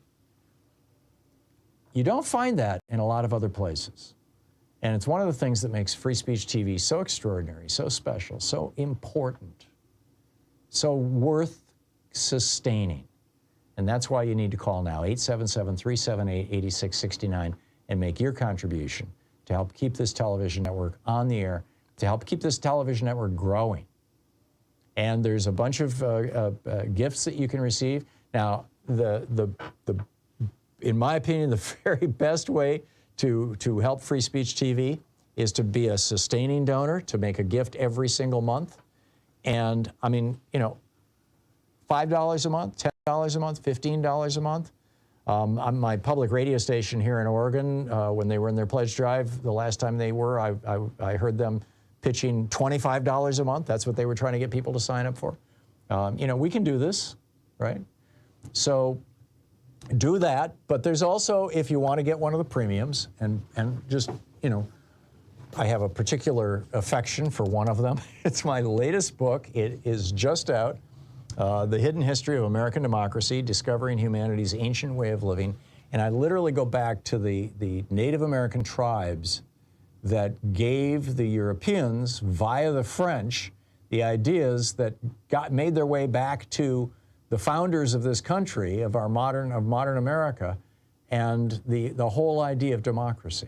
This book is available with a $120 gift, a one-time $120 gift to Free Speech TV. The other premiums are with a $20 gift. You have your choice of the Proud Student of Thom Hartmann University bumper sticker, or the Free Speech TV clear sticker, or the Free Speech TV Pride Coolsey. The $50 gift, there's the Summer of Solidarity tote bag. $75 gift, the Free Speech TV baseball cap. $100 gift, donation will be given to the Black Trans Advocacy Coalition. $120, my book, or a Free Speech TV t-shirt. $240 gift, our virtual meet and greet, and a $1,000 gift. Come to Portland and hang out with us. We're gonna organize the first one of these for this summer, I'm quite sure. Bottom line, Free Speech TV needs your help. We need it now. And this is the last day to get that 10,000, so please call now. 877-378-8669. Call now.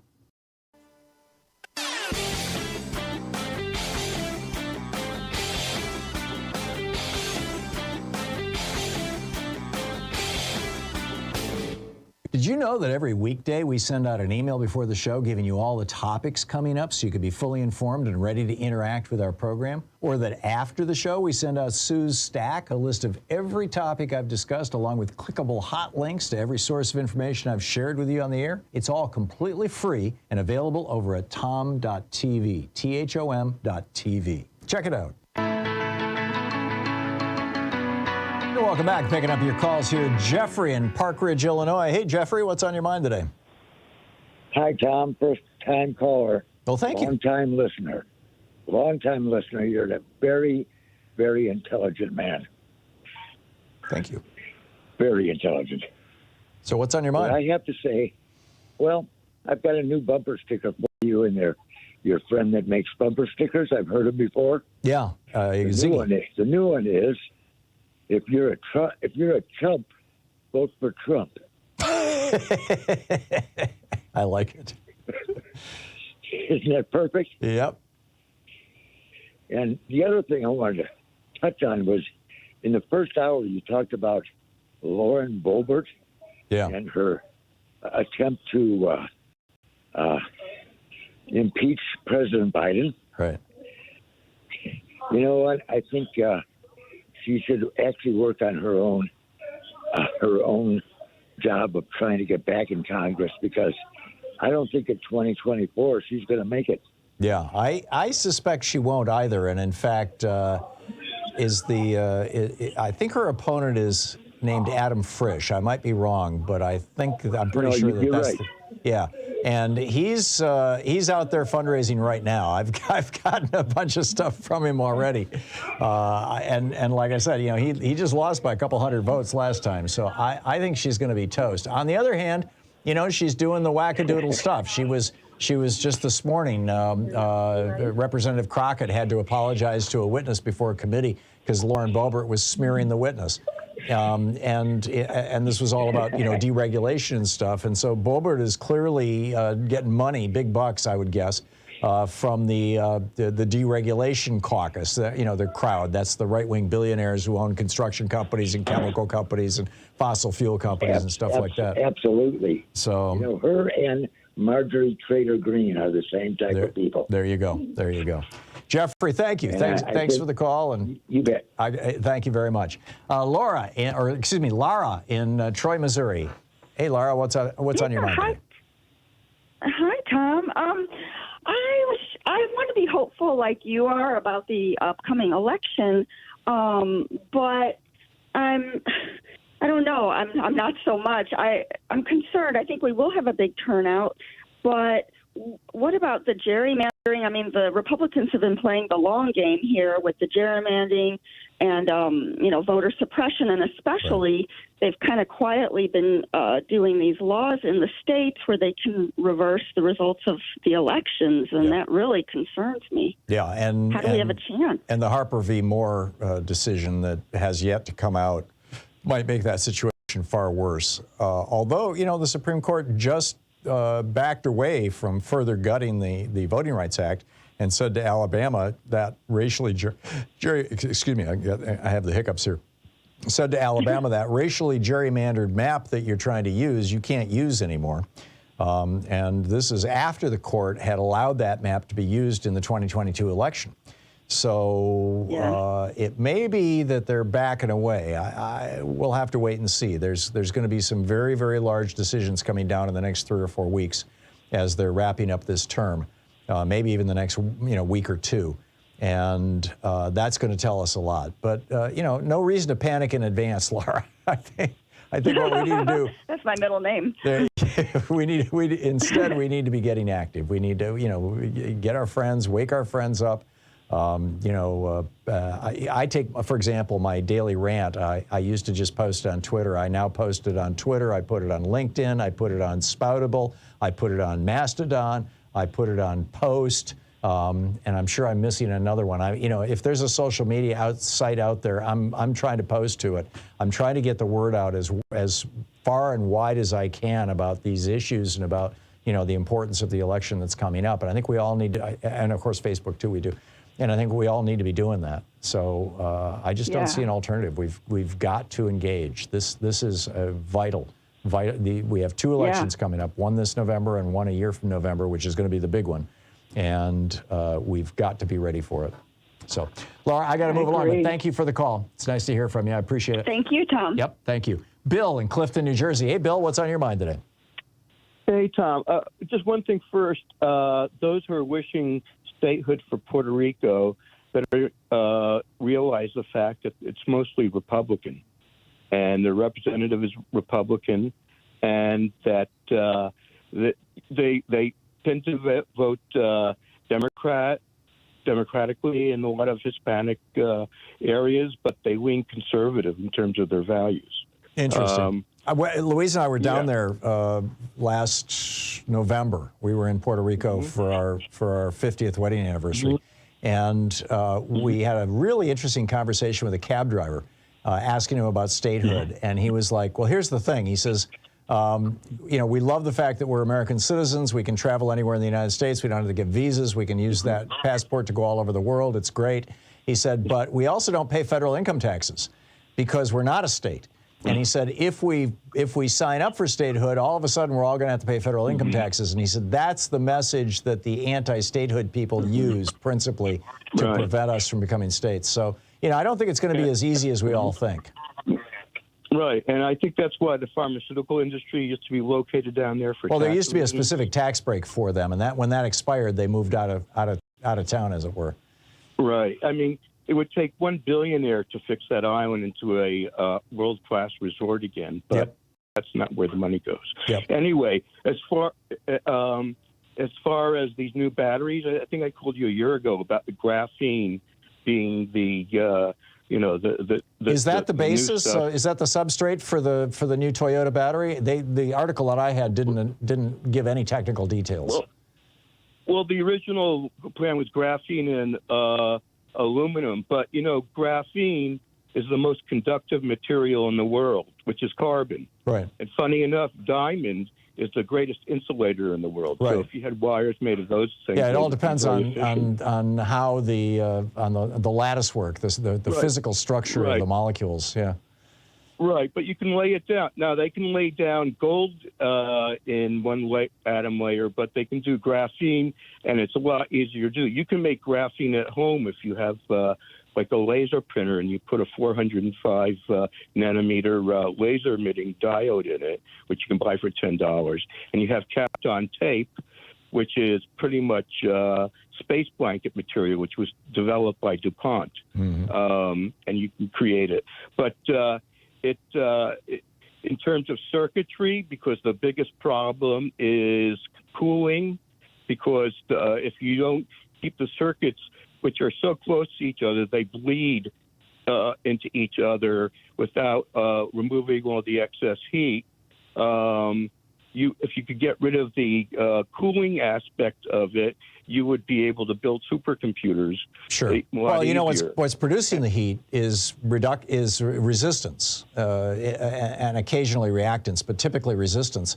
And so, you know, if you can, that's the whole point of super microprocessors. You know, get the particles closer and closer together. You have less and less resistance, and so you have less and less heat. Right. So I think that batteries and stocks in terms of graphene are like tripling, quadrupling, and stuff. Really? So interesting. Yeah, I think that it's the stuff of making everything a lot easier. I don't know how much carbon it'll capture in the process, but it'll remove. No, I doubt it'll. I doubt it'll have any impact at all on you know carbon stores, particularly given the proportions or whatever in our atmosphere.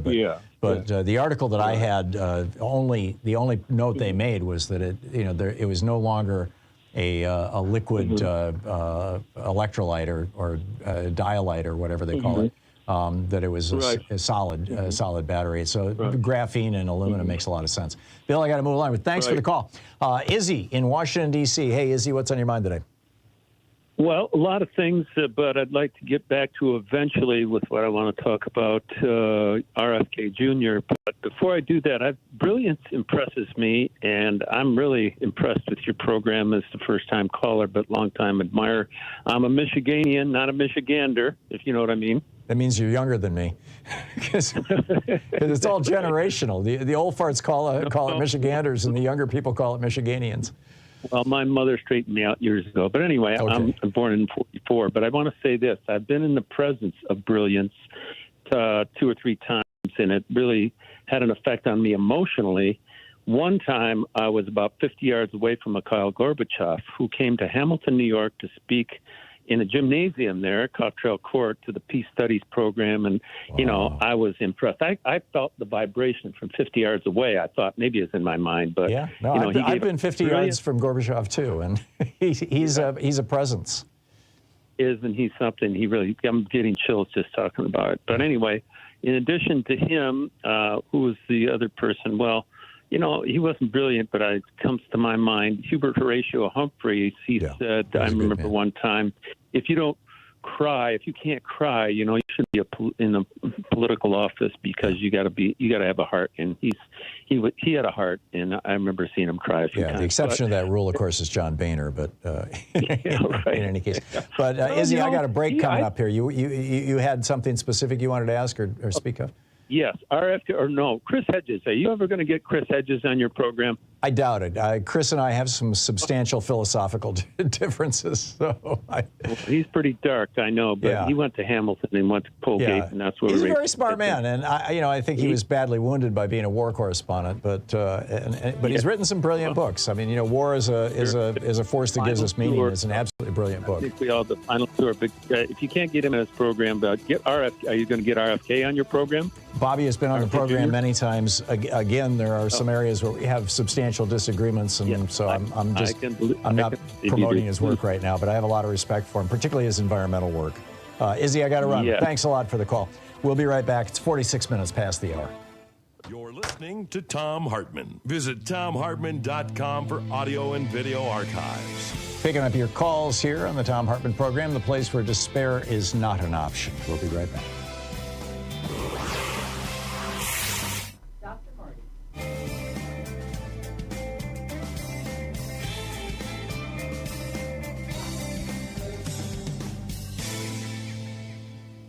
And welcome back. Stevie in Harbor City, California. Hey, Stevie, what's on your mind today? Yeah, hey. Thank you for all the good callers. And the show really is great for Americans for us to understand really just the culture of our country. Hey, I was listening to Bill Handel in Los Angeles on KFI Radio.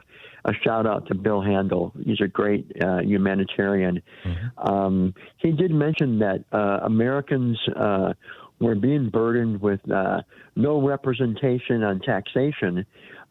In this country, we probably pay 52% of our wages go to state and federal taxes. But in your state, if you don't make have more a sales than tax. $150,000 or $200,000 a year and less than a couple million, if you start making multiple millions, the average billionaire in America is paying an income tax rate of 3.1%. So it all depends on how much you're making. Mm-hmm. But what's your point, Stevie? So this is my point. My point is this: how does the state of Oregon? You have no sales tax. Correct. Now, do you have a deficit in your budget like we do in California, or how are the books balanced in your state without no sales tax? It's tough. It actually does bring some commerce to the state. We get a lot of people here in Portland who come from Vancouver, Washington to do their shopping. All across northern Portland, there's all kinds of big box stores and things like that. I'm of the opinion that a state really needs the three-legged stool. You have to have, an income tax, you have to have a property tax, and you have to have sales tax. Washington State has sales tax, but no income tax. And so what happens in Washington, and because income tax is typically a much larger piece of a state's budget than sales tax is that in Washington State, the property taxes go up. The bottom line is the government's going to get your money one way or another. In those states without a sales tax or without an income tax, particularly states without an income tax, Florida, Texas, Washington State, no income tax. And so what you find is that it costs a lot more to register your car. Tickets are more expensive. Any kind of fee for any kind of state service is going to be more. I mean, they just figure out other ways to make it up. But the bottom line is at the end of the day. And like Trump said, they're coming to get, more tax money. In Europe, the service tax is 20%. just so you know that. So let's say you have a service up in Oregon. Let's say you have to have your carpet cleaned. If we go to a 20% service tax, sure, okay, that's just another form of, of income. I don't know, frankly, I can't speak to the service tax, but I used to live in Europe, and I've done a business in Europe, and the VAT tax is the big thing, the value-added tax, and that's a tax that's added at every stage in the manufacturing process. And it's kind of invisible, but it's also, you know, there. And, you know, I'm a fan, actually, of value-added taxes, of VAT taxes. Okay, that's good to know. Yeah, you're a fan, so you're speaking your mind on that. And again, you know, none of this stuff is free. All of these services that we have in Oregon. If you want to have a civilized society, you have to pay for it. You know, Oliver Wendell Holmes, you know, the taxes are the cost of admission to a civilized society. Stevie, thanks for the call. We'll be back. It's 10 minutes before the hour here on the Thom Hartmann program. Stay with us. We'll pick up more of your calls right after this.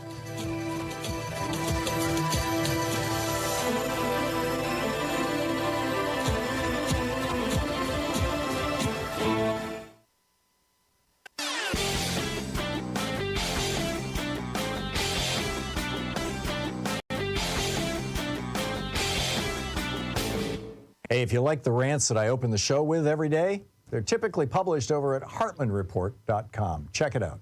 So here's a question for you. If you're going to run for president on the Republican ticket and you're going to run against Donald Trump, how do you run to the right of a guy who's an open and declared fascist? This is the real crisis that the entire GOP field is facing. Ron DeSantis thinks he can do it. He's actually trying to out-fascist Trump. In fact, he's doing it down in Florida. Trump wanted to create his own police force like Hitler's SS. DeSantis did it. He wanted to have his own private army like the brown shirts. DeSantis did it down in Florida, created his own private army. Trump wanted to shut down the fake news reporters. DeSantis actually proposed legislation. He couldn't get it through his own legislature to make it possible for him to sue people. I mean, this is basically fascism on steroids. And it's come to the Republican Party, and it's presenting quite a problem for them. I've got a whole piece about it over at HartmannReport.com. I think you'll find it fascinating. Check it out. Welcome back. Picking up your calls here. Chris in Plainfield, Illinois. Hey, Chris, what's up? Hey, Tom. Hey, got a question and a comment. I'll start with the comment. And it was about your optimism, and I appreciate your optimism about the upcoming election, but I think it's important to stress wariness because that is what we need, and it is a hell of a fight against the fascist attack that's been ongoing since 2016 in our country. And I, for one, am disturbed and have been disturbed about it and am very wary and don't share as much optimism as you possibly, but I appreciate it. But I think we need to be vigilant and continually fighting harder than they fight. We have to fight harder than these people fight because they're coming at us with all they can, with all the power they have at their ability. And if they had more power, it'd be far worse. Yeah. But we have to stymie it as much as possible, and we have to get. And by and large, they have the billionaires. Yeah. So what was your question, Chris? My question is, and just a little background, on January 7th, 2021, I put a Facebook post out there to all my family and friends that anyone continuing to support Trump was no longer considered family of mine, and I will have nothing to do with them. Whoa. So I disowned a large portion of my family who was based in Indiana. Mm-hmm. I live in Illinois at the time. And in any case, out here in Plainfield is fairly, typical Chicago suburban area, which is definitely Democrat-leaning. And, Chris, I'm getting tight on time here. What's your question? My question is, because my son has a friend who's a neighbor. Yesterday, our neighbor put up a Let's Go branded flag in his yard for the first time since January 7th. Right. And now my son's no longer able to visit them. So their son could come here, but I don't tolerate that at all. Yeah. And I will not have him hanging around the... Okay, so I get that. What's your question about that? question is, what kind of advice would you have for confronting my neighbor about his flag that he has? I would ignore it. Going to be taken down by HOA. Personally, I would ignore it. I'm not willing to. I have neighbors who I know are Trump humpers, and I just don't engage them with politics. I can be friends with them. Some of them are really nice people. They're good people. They're badly misinformed or malinformed. Intentionally misinformed. I'm more of a perceiver than a judger. I think. I don't quite see the world quite as black and white as I suspect you do, Chris. You might want to look for dark Brandon stuff. There's this meme of Joe Biden with the lasers coming out of his eyes doing cool stuff, and there are maybe Ziggy's got some at nbribes.com. I don't know. You might want to go check. If he's got a "Let's Go Brandon," you could put a dark Brandon picture. But I wouldn't. My advice would be don't do that. Don't start wars with your neighbors. But Chris, I got to move along. But thank you for the call. Good talking to you, Alejandro in Miami. Hey, Alejandro, what's up? No, I just wanted to offer my legal commentary on the Trump roadshow that came to my neighborhood. Please yesterday. do so. You are an attorney and you live in that neighborhood. So what's up? That I think that, that is a long time coming. Obviously, I hate when people say Teflon Don because the Teflon's breaking apart as we speak. So I'm glad to see he's being held accountable. But I wanted to make some comments about, I guess, the arraignment yesterday and how Trump, obviously, everyone talks about, Trump, I hate the criticism that, there's a two-tier justice system and that Trump is being persecuted. If anything, he's given the white glove judicial treatment of a privileged person. So because everyone who gets indicted, who gets arraigned, they're supposed to get, the mugshot, the handcuffs, and then they post bond. But how come every time with Trump, they never want to take the mugshot, put him in handcuffs? Yeah, right. Reality Winner, when they arrested her, she was not out of jail for the next 5 years, period. Right. And the thing is that what I've been hearing on the news, of course, my own personal opinion about that is that Trump still poses a national security risk because of all the documents he has had in his possession, and he may still have. And we don't know if there's still missing documents. We don't know where the Iran war plan is and stuff. So based on all that, the fact that he had access to all that information, we don't know what the other documents are. I'm with you. Alejandro, I'm sorry. I have to wrap it up. I completely agree with you. Thank you so much for being with us today. We'll be back tomorrow, same time, same place. In the meantime, don't forget, democracy is not a spectator sport. It requires all of us. And there's big elections coming up, a lot we can do. So get out there, spread the good word, tag you're it. We'll see you tomorrow. Have a great afternoon. Be good to yourself and the people around you, and stay safe.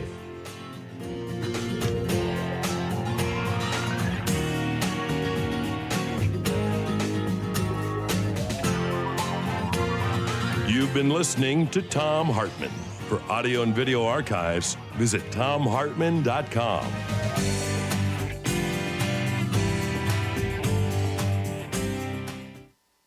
In addition to bringing you the Thom Hartmann program here on Free Speech TV and Video Media Online, we also have a whole set of ways you can interact with us and tools you can use to spread the word about the importance of democracy and the threats to it in our republic. First, there's your daily homework. Sue Nethercutt puts together a daily email newsletter that has a link to every story I discuss on the air, so you can find my sources and you can share them with your friends.